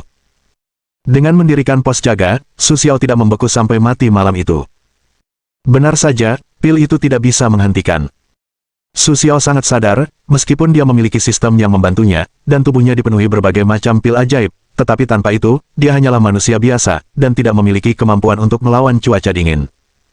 Melihat Su Xiao sadar kembali, Zuoma hanya menyuruh Su Xiao untuk ingat makan dan minum obat tepat waktu, lalu berbalik dan keluar. Sekarang seluruh bangsal kosong lagi, meninggalkan Su Xiao sendirian. Melihat sekeliling, tidak ada yang menyadari bahwa itu adalah Su Xiao, dan mereka secara otomatis meraba-raba sakunya. Tetapi saat ini, dia merasa entah kapan dia mengenakan setelan bersih. Setelan sebelumnya telah digantung di dinding. Itu hanya menimbulkan masalah bagi saya. Meskipun Su Xiao berpikir begitu dalam hatinya, dia berjuang untuk bangun. Tapi sekarang tubuh Su Xiao baru saja sadar kembali, dan masih agak sulit untuk bergerak. Dia hanya bisa mulai dengan jari-jari kakinya.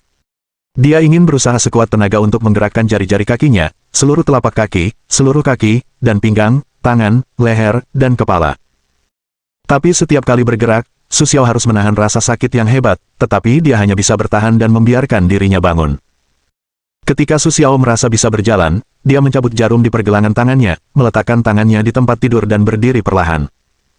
Sekarang Su Xiao seperti bayi yang belajar berjalan, satu tangan menopang dinding, tangan lainnya perlahan bergerak ke arah pakaiannya. Segera. Su Xiao menyemangati dirinya sendiri dalam hati, tetapi sekarang dia terlalu lemah. Dia harus berhenti sejenak untuk bernapas sebelum bisa melanjutkan. Sekarang Su Xiao tahu betapa sakitnya dia tadi malam. Tanpa bantuan sistem dan penduduk desa lainnya, saya khawatir Su Xiao telah membeku sampai mati. Akhirnya, Su Xiao masih mengandalkan tekadnya, terpaksa bergerak ke arah pakaiannya. Saat ini, Su Xiao seperti orang yang baru keluar dari padang pasir, merogoh sakunya dengan rakus. Setelah beberapa saat, Su Xiao mengeluarkan pil dan langsung memasukkannya ke mulutnya. Agar obatnya bekerja secepat mungkin, dia hanya bisa menahan rasa pahit yang tidak biasa dari pil ini dan mengunyahnya dengan sembarangan, menggigitnya hingga hancur. Namun saat ini, Su Xiao mendapati mulutnya terlalu kering untuk menelan. Hingga saat ini, Su Xiao mendapati tenggorokannya kering seperti terbakar. Air. Su Xiao sekarang mampu mengatasi efek samping yang diperkirakan akan terjadi pada tubuhnya. Begitu melihat benda yang bisa diminum, hanya botol alkohol medis murni ini yang ada di tanganku. Tidak ada cara lain. Sekarang, Su Xiao, dengan pikiran spontan, mengambil botol itu, membuka tutupnya dan bersiap untuk meminum semuanya. Hentikan. Saat itu, seorang pria berusia 70 tahun bergegas dari belakangnya dan merebut botol alkohol dari tangan Su Xiao. Tubuh Su Xiao belum sepenuhnya pulih. Tentu saja, dia tidak bisa merampok pria tua itu. Melihat alkohol dirampas, tenggorokan Su Xiao terasa kering lagi. Perasaan tidak nyaman ini membuat Su Xiao menutupi lehernya dan menarik napas dalam-dalam. Bab 787. Air, kan? Kalau kau mau air, katakan saja sejak awal. Tapi pria berusia 70 tahun ini sepertinya tidak mengerti. Tenggorokan Su Xiao terlalu kering untuk berkata apapun sekarang. Pria tua itu bergegas memberi Su Xiao semangkuk sup obat. Sebaiknya kau minum ini. Melihat semangkuk sup obat hitam dan baunya yang tidak sedap, Su Xiao bahkan tidak berani membuka matanya untuk melihat. Minumlah. Su Xiao mengingatkan dirinya sendiri dalam alam bawah sadarnya. Jadi dia hanya bisa menarik napas dalam-dalam, diam-diam melukai mulutnya, seluruh isi mangkuk sup obat langsung tertumpah. Rasa pahit dan sepet langsung meledak di mulut dan membuat Su tersenyum dan mengerutkan kening getir. Benar. Orang sakit harus mendengarkan dokter. Sekarang kembalilah dan berbaringlah. Pria berusia 70 tahun ini masih seperti pengasuh di belakang Su Xiao. Tapi saat ini, pria tua itu menemukan sisa pil yang tertinggal di mulut Su Xiao. Apakah kau baru saja makan sesuatu? Tanya pria tua itu dengan curiga. Tidak, tidak. Su Xiao masih menghindari tatapan lelaki tua itu dan kembali berbaring di tempat tidur, menyeka sisa obat dari sudut mulutnya. Meskipun kata-kata Su Xiao hanya tampak mengelak dari lelaki tua itu, tatapan aneh di mata lelaki tua itu tetap tidak berubah. Bahkan setelah beberapa saat, dia hanya bisa berbalik dan pergi. Tetapi dalam beberapa menit, Su Xiao merasa seperti terlahir kembali. Benar saja, sebaik apapun obat tradisional Tiongkok, obat itu tidak bekerja sebaik pil buatan sendiri. Su terkekeh dan bergegas bangun dari tempat tidur dan mulai menggerakkan tangan dan kakinya. Seolah-olah dia tidak sakit sejak awal. Melihat kesehatannya, Su Xiao siap untuk pergi. Merasa lebih baik. Saat melewati lobi, lelaki tua itu menatap Su dan berkata sambil tersenyum. Ya, jauh lebih baik, terima kasih atas semangkuk obat Tiongkokmu. Su Xiao baru saja berjalan keluar dan berkata tanpa menoleh ke belakang kepada lelaki tua itu. Dia merasa jika ditatap oleh lelaki tua itu lagi, dia akan takut. Ia akan menghubungi dirinya sendiri. Putranya tahu betul bahwa formula pil yang ada padanya tidak boleh diketahui orang lain. Melihat punggung Su Xiao, lelaki tua itu juga termenung dalam meditasi. Setelah pulih, ia merasa seperti turis yang berkeliaran di desa kecil ini. Ia merasa seperti kembali ke masa kecilnya, seperti anak kecil yang bermain di hutan dan lereng bukit. Ia dipenuhi rasa ingin tahu di sekelilingnya. Namun Su Xiao tidak mengerti aksara Tibet. Meskipun ada berbagai macam toko di sepanjang jalan, Su Xiao tidak berniat masuk. Pertama, bisnis toko-toko itu sangat dingin, dan semua orang merasa sangat tidak nyaman melihat Su Xiao seolah-olah dia sedang melihat keponakannya. Kedua, Su Xiao sendiri tidak mengerti bahasa Tibet, jadi dia takut akan membuat kesalahan setelah masuk. Tetapi ketika Su Xiao sampai di sebuah toko kecil di sudut jalan, satu hal menarik perhatiannya. Fasad toko itu tidak besar, dan penjaganya agak tua. Berlian di sekitarnya menjadi sangat halus karena seringnya orang keluar masuk. Ada beberapa rak di dekat pintu, semuanya digantung dengan deretan tas hitam ramping. Tetapi Su Xiao tertarik oleh bentuk tas itu. Dia merasa itulah yang dia cari. Setelah beberapa saat, Su Xiao sudah berdiri di depan pintu toko, mengambil salah satu tas hitam dan mengamati dengan cermat. Ternyata toko ini tidak menjual apapun selain itu. Itu adalah pedang Tibet khusus. Meskipun Su Xiao bukanlah orang yang kasar, dia tahu bahwa memiliki senjata untuk membela diri di tempat yang penuh dengan hal-hal yang benar dan salah itu sangat penting. Saat Su Xiao melihat dan memikirkannya, pemilik toko telah keluar dari tokonya. Sulit untuk memanggil bos ketika dia sedang menatap pisau Su Xiao. Bos mengambil inisiatif untuk menarik perhatian Su Xiao. Adik kecil, apakah kamu mau pisau? Kata bos sambil tersenyum. Hampir, tapi aku harus melihat dulu bagaimana bentuk pisaumu. Meskipun Su Xiao berkata demikian, dia tidak menatap bos. Sebaliknya, dia fokus bermain-main dengan parang di tangannya. Tetapi melihat senyum Su, dia merasa kecewa. Menurut hasil pemindaian sistem, kualitas pisau itu tidak terlalu bagus. Tetapi bos jelas tidak tahu apa yang dipikirkan Su Xiao, jadi dia berkata dengan lebih ramah. Anak muda, kamu punya mata yang tajam. Kamu tidak akan rugi membeli apapun saat datang ke tokoku. Pisau Ming Ming kualitasnya tidak terlalu bagus, tapi dia ingin melebih-lebihkannya, yang membuat Su Xiao merasa jijik. Ayolah, aku rasa pisaumu tidak sebagus yang kau katakan. Su Xiao menggelengkan kepala dan menghela napas pasrah, siap berbalik dan pergi. Anak muda, silakan tinggal. Bos bergegas menyusul, wajahnya tersenyum lebar. Aku tidak menyangka anak muda ini begitu jeli. Pisau-pisau yang kugantung di pintu ini hanya untuk menarik orang masuk, dan barang-barangku yang bagus masih ada di dalamnya. Bukankah kau bilang aku datang untuk melihat-lihat? Bagaimana kau tahu? Su Xiao pernah bertemu dengan penjual seperti ini di pusat perbelanjaan kota, dan sekarang ternyata bos dan para penjual ini menggunakan cara yang sama. Namun, setelah dipikir-pikir, ia menyadari bahwa ia tidak bisa masuk ke tempat ini tanpa pisau yang bagus, jadi ia mengangguk pasrah dan setuju dengan bos. Aku akan lihat apa yang kau punya, kata Su Xiao dalam hati. Lagi pula, ia memang tidak kekurangan uang sekarang, dan jika ada barang bagus di toko bos, ia bisa membelinya untuk membela diri. Kenapa tidak? Sambil memikirkan Su Xiao, ia mengikuti bos masuk ke tokonya. Di dalam tokonya, tampaknya tidak terlalu mewah, hanya sebuah meja kecil sederhana, dan di sekeliling dinding kayu juga dipenuhi berbagai macam parang. Anak muda, lihat pisau-pisau ini. Tidak satu pun yang buatan ahli. Aku tidak menipumu, kan? Bos takut kehilangan Su Xiao. Seperti pelanggan, ia menyapa Su Xiao dengan lebih hangat. Namun, Su tidak berbicara, tetapi memulai sistem, mulai memindai sekeliling lingkaran parang ini. Hasil pemindaian membuat Su Xiao semakin bingung. Jika ternyata bosnya benar-benar menjual daging anjing dengan kepala domba, Su Xiao tidak akan bisa pergi begitu saja. Akibatnya, parang-parang di dinding itu memang buatan seorang ahli. Namun, Su Xiao dapat melihat bahwa ahli parang Zheng Yiming tampaknya menganggap bahwa itu adalah barang produksi massal ketika dia membuat lekukan-lekukannya, jadi dia tidak melakukan yang terbaik. Kualitas pisaunya bagus, tetapi tidak bisa dikatakan pisau yang bagus. Melihat ekspresi senyum Su, terbukti bahwa wajah bosnya semakin terkejut. Jadi bosnya bertanya dengan gemetar. Jadi anak muda, apa pendapatmu tentang pisauku?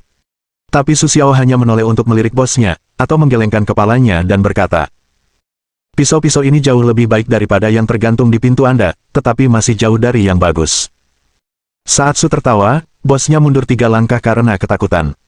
Bagaimana mungkin diketahui bahwa senjata-senjata ini adalah buatan pandai besi paling terkenal di Tibet, dan bagaimana mungkin senjata-senjata ini tidak sampai ke tanganmu? Jika kau ingin aku menurunkan harga untukmu dengan cara ini, itu sama sekali tidak mungkin. Di pihakku, setiap sen barang bukanlah milikmu, dan setiap sen barang bukanlah milikmu. Melihat perilakunya yang disalahpahami oleh bosnya, Su Xiao pun tersenyum tipis. Jika saya benar-benar tipe orang yang pelit, saya tidak akan datang ke toko Anda sejak awal. Saya melihat pisau di pintu dan mendengarkan kata-kata Anda. Saya masuk ke toko Anda hanya untuk mencari pisau yang bagus. Saya bisa katakan dengan jelas bahwa saya tidak kekurangan uang. Saya hanya ingin mencari pisau yang bagus. Karena Anda baru saja banyak bicara tentang itu di luar, sekarang saatnya Anda menunjukkan kepada saya seperti apa pisau yang bagus itu. Mendengar kata-kata Su Xiao, sang bos mengangguk seolah-olah telah mendapatkan sedikit ketenangan. Sepertinya kau memang sangat cakap. Karena kau sudah mengatakan ini, aku tidak perlu menyembunyikannya. Aku bisa memberitahumu dengan jujur bahwa pisau-pisau yang kupajang di toko ini, meskipun jauh lebih baik daripada yang di depan pintu, semuanya adalah barang produksi massal. Pandai besi tua dan muridnya pasti punya banyak pisau setiap hari. Sejauh ini, semuanya disebut. Deskripsi bos sama dengan yang baru saja ditemukan Su Xiao di sistem. Tapi Su Xiao berkata pelan. Kalau begitu, maukah kau menunjukkan padaku pisau yang benar-benar bagus? Su Xiao dan bos saling pandang. Mereka saling mengangguk seolah-olah memiliki sesuatu dalam pikiran. Jadi bos bergegas ke pintu toko dan menutup tokonya, seolah-olah dia benar-benar ingin menunjukkan sesuatu yang tidak bisa disentuh orang biasa. Melihat bos, Su Xiao hanya merasa geli. Tapi karena bos ingin melakukan ini, Su Xiao tidak punya pendapat. Dia hanya berdiri diam dan menatap bos, sibuk menutup pintu, mengumpulkan barang-barang, membuat teh, dan mencium aromanya. Pada akhirnya, dia bahkan mengeluarkan jimatnya. Bos itu menyatukan kedua tangannya, meletakkan jimat di tengah, berlutut menghadap ke utara, dan mengucapkan sesuatu. Akhirnya, dia menyalakan jimat itu di atas dupa yang baru saja dinyalakannya. Bos itu memandang jimat itu dan membakarnya hingga menjadi abu di tangannya sendiri. Akhirnya, dia menjatuhkan semua abu ke dalam mangkuk berisi air bersih, menodainya dengan potongan bambu, dan mulai memercikkan air di sekitarnya. Saya bilang penampilanmu hampir cukup. Mengapa begitu? Su Xiao berdiri di samping, memegang dadanya dengan kedua tangan dan menatap bos itu dengan jijik di wajahnya. Bab 788. Namun saat itu, bos tidak memperhatikan Su Xiao. Dia sepertinya fokus pada keahlian uniknya. Setelah beberapa saat, lantai yang tadinya berdebu telah disiram air oleh bos. Melihat setengah mangkuk air yang tersisa, bos dengan cepat mengaduk ramuan di dalam air dan memberikannya kepada Su Xiao. Apa yang kau lakukan? Melihat tingkah laku bos yang berlebihan, Su Xiao tak kuasa menatapnya. Bos baru saja berkata. Namun, Su Xiao melambaikan tangannya. Lagi pula, dia baru saja berada di klinik dan telah meminum obat tradisional Tiongkok tersulit di dunia. Tak disangka, setelah beberapa tikungan jalan, ada bos gila lain yang ingin meminum ramuan Fu Sui sendiri. Su Xiao bukanlah orang yang percaya tahayul, dan dia membenci hal-hal yang disebut tahayul ini. Setelah Su Xiao memiliki sebuah sistem, dia semakin percaya. Banyak hal dapat diselesaikan dengan sains.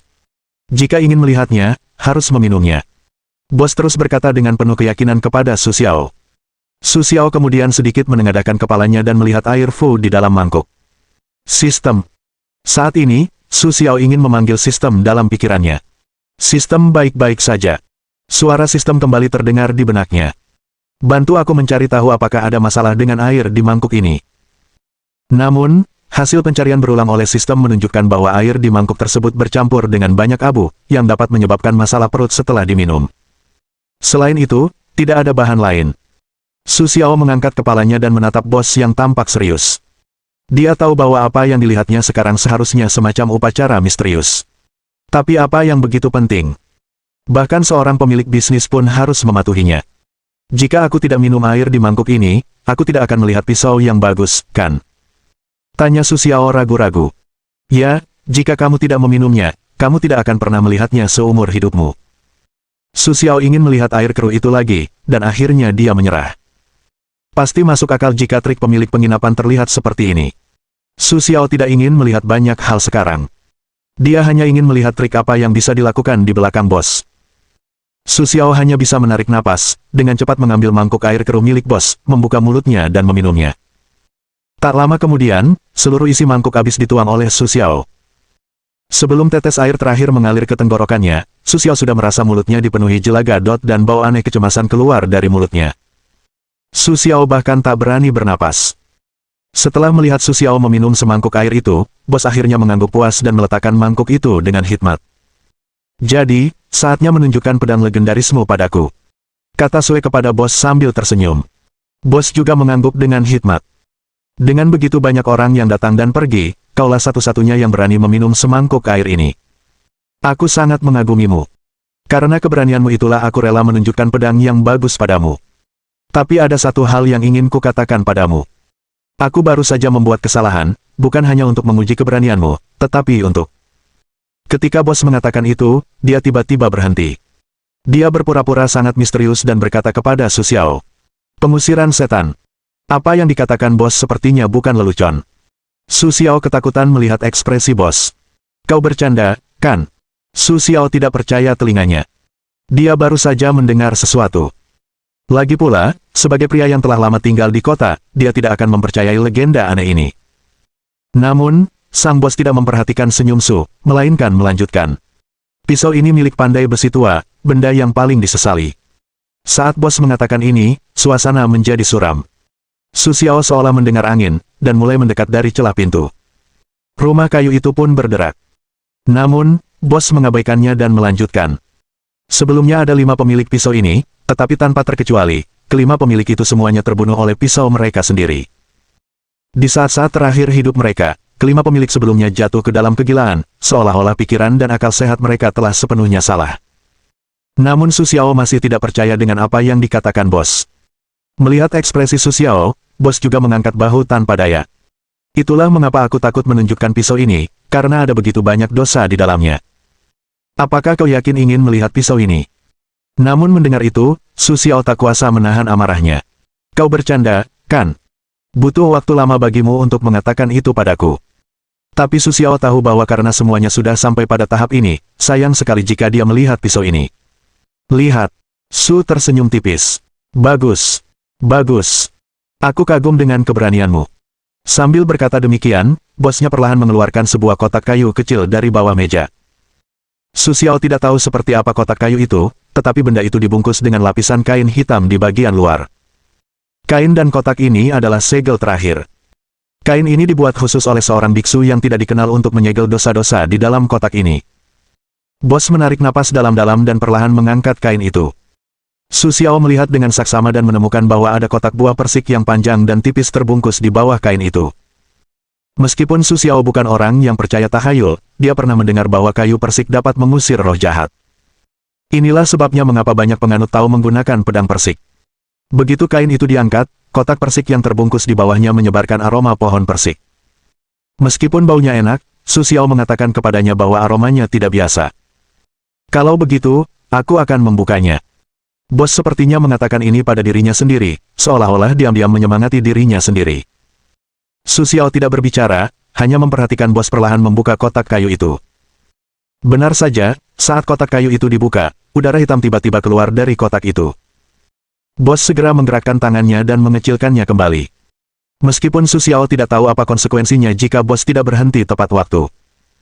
Begitu bos melepaskan pegangannya, kotak kayu itu langsung jatuh. Baru saja aura hitam itu menghilang lagi. Sue menggosok matanya sambil tersenyum dan mengingat kembali apa yang baru saja dilihatnya, tetapi sayangnya ia hanya melihat kotak kayu yang diselimuti aura hitam. Su Xiao tidak melihat apapun. Buka, bos. Biar kulihat. Su Xiao berkata dengan tidak sabar. Sayangnya, sekarang bos sudah kehilangan akal sehatnya. Saat ia baru saja menyentuh aura hitam itu, bos sudah kehilangan kesadaran. Ia duduk di tanah tanpa bergerak, terengah-engah, dan keringat dingin menetes dari dahinya. Ada apa denganmu? Su Xiao sangat tidak berdaya. Sepertinya dialah satu-satunya yang bisa membuka kotak kayu itu. Ia berjalan perlahan ke depan dan mendekati kotak kayu tersebut. Saat ini, ia perlahan mengerti mengapa bos terpaku di tanah.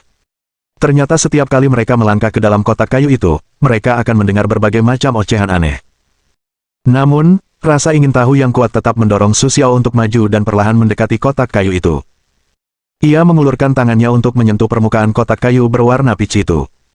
Meskipun pengerjaannya sangat kasar dan tidak ada ukiran di permukaannya sebagai hiasan, Su Xiao masih bisa merasakan suasana gelisah di balik kotak kayu itu.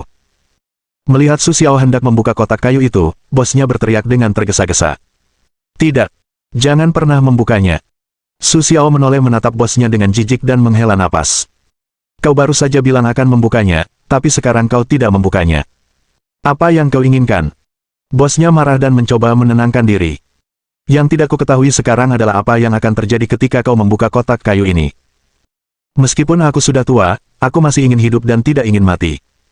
Su Xiao juga merenung. Lagi pula, dia ada di sini sekarang, dan dia tidak bersenjata. Tapi Su Xiao benar-benar tidak tahu apakah isi kotak kayu itu akan membuatnya gila setelah dibuka. Lagi pula, dia adalah orang istimewa dengan sistem, tetapi bosnya adalah manusia biasa. Tolong, jangan membukanya. Apa yang kukatakan tadi omong kosong, oke. Bosnya meringkuk di sudut, gemetar. Su Xiao menutup matanya dan berpikir dengan hati-hati sejenak. Akhirnya, dia tidak bisa menahan rasa ingin tahunya dan membuka kotak kayu itu. Tiba-tiba, udara hitam memenuhi rumah. Karena bosnya telah menutup pintu dan jendela dengan rapat, suasana menjadi semakin gelap. Bos itu mengeluarkan tangisan yang memilukan, tetapi yang tidak diketahui bos adalah tangisannya sia-sia. Orang-orang yang datang dan pergi di luar tidak mendengar tangisan bos. Sepertinya udara hitam aneh itu membuat suara yang terputus. Su Xiao telah diselimuti gas hitam, tetapi anehnya Su Xiao tidak merasa terpengaruh. Selain ocehan yang mengganggu di telinganya, dia tidak mengalami kerusakan berarti. Su Xiao perlahan mendekati kotak kayu itu. Sekarang matanya tertutup gas hitam, jadi dia tidak bisa melihat apa yang ada di dalam kotak kayu hitam itu. Dia hanya bisa mengulurkan tangan dan menyentuhnya perlahan. Tetapi dia tidak menyangka bahwa saat Su Xiao menyentuh kotak itu, gas di sekitarnya dengan cepat berkumpul menuju pusat kotak. Bahaya. Ini berbahaya. Pada saat ini, suara bos terdengar lagi, tetapi sekarang Su Xiao tidak peduli apa yang dikatakan bos. Dia sepertinya tertarik pada benda-benda di dalam kotak itu. Akhirnya, tangannya sepertinya memegang sesuatu, dan Su Xiaoji dengan cepat membawanya keluar. Bab 789. Untuk sesaat, bau gelap di ruangan itu kembali ke benda-benda di tangan Su Xiao. Tak lama kemudian asap menghilang, dan Su Xiaoding melihat benda-benda itu dan mendapati dirinya membawa parang hitam. Bentuk parang ini sangat sederhana, dan Su Xiao menyentuh bilahnya dengan hati-hati, tetapi ia masih samar-samar merasakan beberapa bekas di atasnya. Seolah-olah pisau ini telah digunakan dalam waktu lama, ada bau tua di mana-mana. Tetapi bos yang duduk di satu sisi terkejut. Dia tidak percaya apa yang dilihatnya, dan dia tidak percaya pada Su Xiao, jadi dia mengambil pisau itu begitu saja. Apa yang kau inginkan sekarang? Apakah kau akan membunuhku? Mendengar suara putus asa bos, Sue menggelengkan kepalanya sambil tersenyum. Bos menghela napas lega dan mulai membuka pintu dan jendela. Dia menemukan tempat untuk duduk dan mulai merokok, untuk menenangkan pikirannya. Kalau begitu, kata Su Xiao sambil menoleh ke bos. Berapa harga pisau ini? Tetapi bos sekarang ketakutan. Meskipun dia baru saja tenang, wajahnya masih menunjukkan sedikit rasa takut. Pisau ini gratis. Ambil saja. Akan kuberikan padamu. Apa? Su Xiao tidak percaya bahwa bos itu melemparkan pisau ke langit di depannya. Pada akhirnya, dia memberikannya kepada Su Xiao tanpa uang. Ini senjata yang membawa malapetaka bagi seorang prajurit. Meskipun kau bisa mengambil pisau ini, aku tidak menjamin akhir yang baik untukmu. Bos itu baru saja berkata, tetapi matanya sengaja menghindari pisau itu. Su Xiao merasa sangat aneh. Ini adalah pertama kalinya dia melihat orang yang begitu aneh. Kalau begitu kita sepakat. Aku akan mengambil pisau ini, kan? Su Xiao masih merasa tidak tenang, memastikan lagi. Ya, pisau ini milikmu. Sekarang ambil pisau ini dan pergi dari sini. Bos itu berkata dengan senyum jahat kepada Su. Baiklah, aku pergi. Aku tidak akan mengganggumu lagi. Su Xiao dengan sangat tak berdaya menggelengkan kepalanya, perlahan keluar dari toko ini. Begitu kaki depan Su Xiao melangkah, bos di belakang toko dengan cepat menutupnya.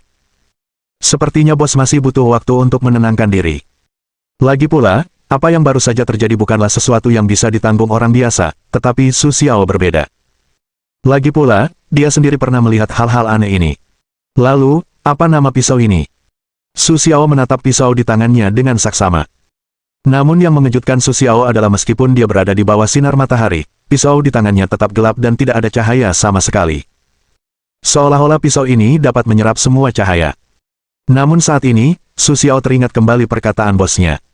Senjata adalah senjata pembawa pertanda buruk. Meskipun Su Xiao bukan orang yang percaya tahayul, dia sangat memahami kebenaran ini. Dia tidak ingin keluar dan tidak bisa membiarkannya keluar.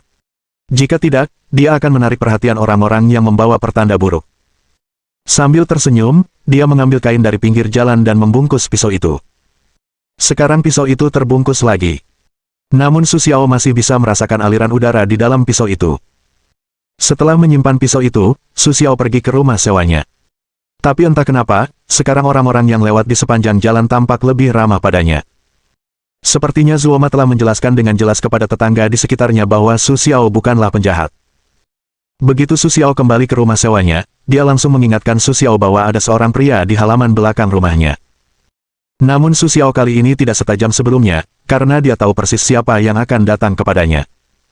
Su Xiao mendorong pintu dan berjalan menuju halaman belakang. Hari ini masih sedingin biasanya, langit juga dipenuhi butiran salju kecil, tetapi angin tidak sekencang sebelumnya. Begitu Su Xiao masuk ke halaman belakangnya, Zuoma sudah menunggu di sana cukup lama. Sepertinya kau pulih dengan sangat cepat. Zuoma menatap Su dan berkata sambil tersenyum. Jika aku tidak memiliki kemampuan seperti itu, bagaimana aku bisa mengalahkanmu? Kata Su sambil tersenyum. Tapi tadi malam, sepertinya dia tidak makan makanan itu. Setelah memastikan Su Xiao tidak mengalami kecelakaan, dia berkata kepada Su Xiao. Aku sudah memberitahu Sifu tentangmu. Dia berjanji akan bertemu denganmu dalam beberapa hari. Ini adalah kabar baik bagi Su Xiao. Kalau begitu, terima kasih. Su Xiao, sebaliknya, merasa sedikit malu karena telah menyinggung Zuoma barusan. Tapi Zuoma sepertinya tidak peduli padanya. Dia hanya melambaikan tangan dan membiarkan Tuan mengikutinya. Su Xiao merasa sangat aneh. Sekarang setelah pulih dari penyakit serius, Zuoma memintanya untuk pergi keluar. Apa yang dipikirkan Zuoma? Dua orang menyusuri jalan pegunungan yang berliku, sampai ke sebuah gunung kecil. Desa itu belum berkembang, dan dikelilingi oleh pegunungan. Meskipun ada banyak sumber daya di pegunungan, seringkali serigala, harimau, dan macan tutul yang lebih kaya turun untuk mengganggu penduduk desa. Su Xiao tidak mengerti apa yang Zuoma inginkan dari Su Xiao, tetapi dia hanya bisa mengikuti Zuoma untuk mendaki gunung. Pernahkah kau mendengar tentang organisasi bernama Rainforest? Zuoma tiba-tiba bertanya. Namun Su Xiao dengan jelas mengatakan bahwa ia belum pernah mendengar berita itu sebelumnya. Tidak, aku belum pernah mendengarnya. Sue masih menggelengkan kepalanya. Zuoma tidak terkejut dan melanjutkan. Organisasi Rainforest telah lama berkonflik dengan kedua pihak Rohan, tetapi belum mampu membedakan antara mereka. Zuoma berkata sambil berjalan. Ada sejarah panjang permusuhan di antara kita, dan itu belum terselesaikan. Tetapi semakin Zuoma berbicara, semakin bingung Su Xiao. Aku tidak ada hubungannya dengan permusuhan di antara kalian, dan kau belum menjelaskan kepadaku organisasi seperti apa Rainforest itu. Mendengar ini, Zuoma menghela napas, tetapi masih dengan sabar menjelaskan kepada Su Xiao. Rainforest adalah sejenis organisasi. Kau bisa menganggapnya sebagai parasit. Ia bersembunyi di antara orang-orang di sekitarnya, membakar, membunuh, menjarah, dan melakukan segala macam kejahatan. Mendengar ini, Su Xiao mengerti bahwa biksu tak dikenal itu selalu iri pada kejahatan, dan dia selalu suka membantu orang, jadi dia secara alami terlibat masalah dengan organisasi Yuning. Itulah mengapa aku datang kepadamu. Lanjut Zuoma. Petik 2. Saat kita bertemu pertama kali, aku memperhatikan bahwa kau sangat terampil. Jika kau bisa bergabung dengan kami, itu akan sangat membantu kami dalam melawan hutan hujan. Petik 2. Tapi Su Xiao tidak menyukainya. Jadi apa gunanya kau dengan cara ini selain memperlakukanku sebagai pengemudi senjata? Namun, kali ini Zuoma menunjukkan ekspresi wajah yang serius. Kita tidak punya pilihan selain melakukan ini. Kau tahu, mereka ada di seluruh hutan hujan. Mereka memiliki berbagai organisasi dan posisi, dan mereka tidak pernah menunjukkan kaki mereka. Kita telah memasok mereka ketika kita berjuang, tetapi pada akhirnya, tidak ada hasil. Semakin Zuoma berkata, semakin serius ekspresinya. Itulah mengapa aku mencarimu. Karena organisasi Lin bersembunyi di balik kegelapan, banyak anggota organisasi kita sering dirugikan tanpa disadari, dan sekarang mereka tidak dapat melanjutkan. Su Xiao sekarang mengerti bahwa Zuoma ingin Su Xiao bergabung dengan mereka untuk memperkuat diri. Aku orang kulit putih yang jujur. Begitu aku mengatakan sesuatu, aku akan bertanya padamu, jika aku bergabung, apa yang akan kau lakukan untukku? Zuoma tidak merasa terkejut mendengar Su Xiao mengatakan itu. Lagi pula, orang sekarang melihat kepentingan, dan Su Xiao tidak terkecuali. Saya rasa Anda tidak menginginkan uang, apalagi organisasi kami tidak memiliki uang. Mendengar Zuoma berkata demikian, Su mengangguk sambil tersenyum. Memang benar dia tidak kekurangan uang, yang berarti Zuoma harus menggunakan imbalan yang lebih menarik untuk menarik Su Xiao bergabung dengan mereka. Lalu apa yang bisa kau tawarkan padaku? Su Xiao melanjutkan. Kami bisa meminta guru untuk membantumu 3 kali. Zuoma berbalik dan berkata kepada Su dengan senyum serius. Jika itu terjadi di masa lalu, Su Xiao pasti akan tertawa, tetapi hari ini Su Xiao terdiam.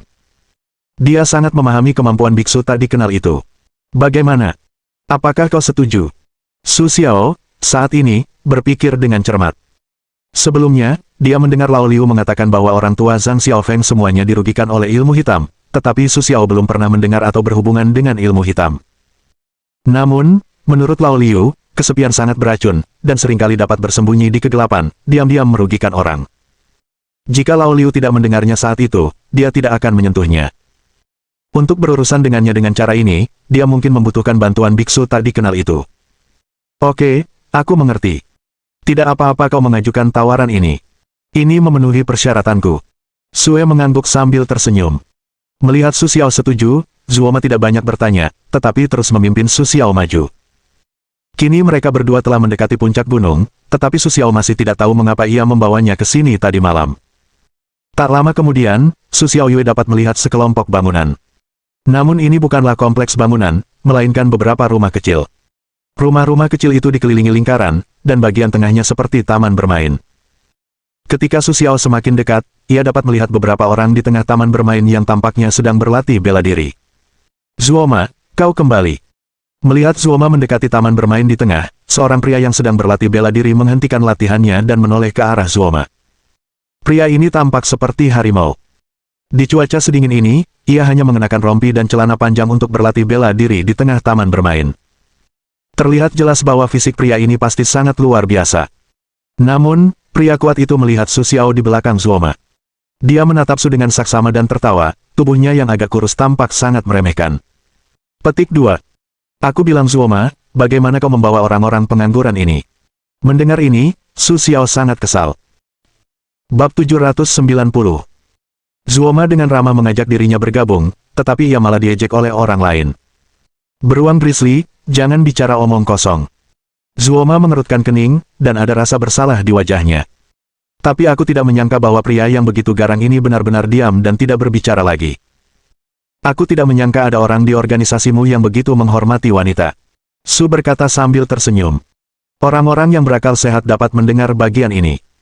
Su Xiao menunjuk ke pohon murbei dan mengutuk belalang. Ketika Su Xiao mengatakan ini, beruang grizzly tersipu, tetapi tidak mudah untuk menyerang untuk sementara waktu. Ya, organisasi kami menerima kepemimpinan dari biksu terkemuka yang tidak dikenal, dan tentu saja saling menghormati. Ketika Zuoma mengatakan ini, dia menghela napas. Awalnya, tuanku bermaksud untuk menangani beberapa masalah pelik di lingkungan sekitar dengan sikap damai. Sayangnya, partisipasi Yuning membuat rencana tuanku menjadi tidak mungkin. Ketika Zuoma mengatakan ini, ekspresinya kembali marah. Kemudian, untuk memaksa tuanku menyerah, mereka membawanya pergi dan mengurungnya di penjara bawah tanah mereka. Mereka menyiksanya selama lebih dari sebulan. Jika bukan karena bantuan orang-orang mulia, aku khawatir tuanku akan mati di sana. Setelah melarikan diri dari penjara bawah tanah, tuanku akan mengerti bahwa terkadang kekerasan sangat diperlukan jika dia ingin melakukan sesuatu. Zuoma berkata dengan serius. Jadi tuanku membentuk timnya sendiri seperti prajurit biksu yang dia bentuk beberapa tahun yang lalu, tetapi kami tidak melakukan kejahatan, kami menyingkirkan kejahatan dan memberantas kejahatan. Pada titik ini, beruang grizzly, yang telah mendengarkan cukup lama, menyela lagi. Sayang sekali beberapa orang tidak memiliki kualifikasi untuk menyingkirkan kejahatan. Beruang grizzly dalam paragraf ini, matanya langsung menatap Sue sambil tersenyum. Sekarang suasana menjadi sangat canggung, bahkan Zuoma menoleh dan menatap tajam beruang grizzly. Bisakah kau sedikit mengurangi kata-katanya? Aku dapat memberitahumu dengan jujur bahwa kekuatan orang-orang di sekitarku jauh di atasku. Ketika kita melihat gerakan kita sendiri dan berhasil menekan Su Xiao, kita akan sangat bangga dan menendangnya hingga jatuh ke tanah tanpa menyentuh kakinya. Tiba-tiba, debu menutupi pandangan Su Xiao. Su Xiao lengah dan tertutup debu. Dengan kedua mata tertutup debu, beruang grizzly memanfaatkan situasi tersebut, meraih bahu Su Xiao dengan kedua tangan, dan memukul dahi Su Xiao dengan palu.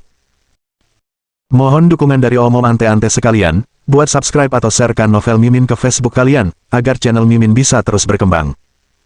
Dengan begitu, Mimin bisa lebih semangat untuk up novel seru lain ke depannya. Buat teman-teman yang sudah subscribe dan sharekan novel Mimin, Mimin ucapkan terima kasih sebanyak-banyaknya.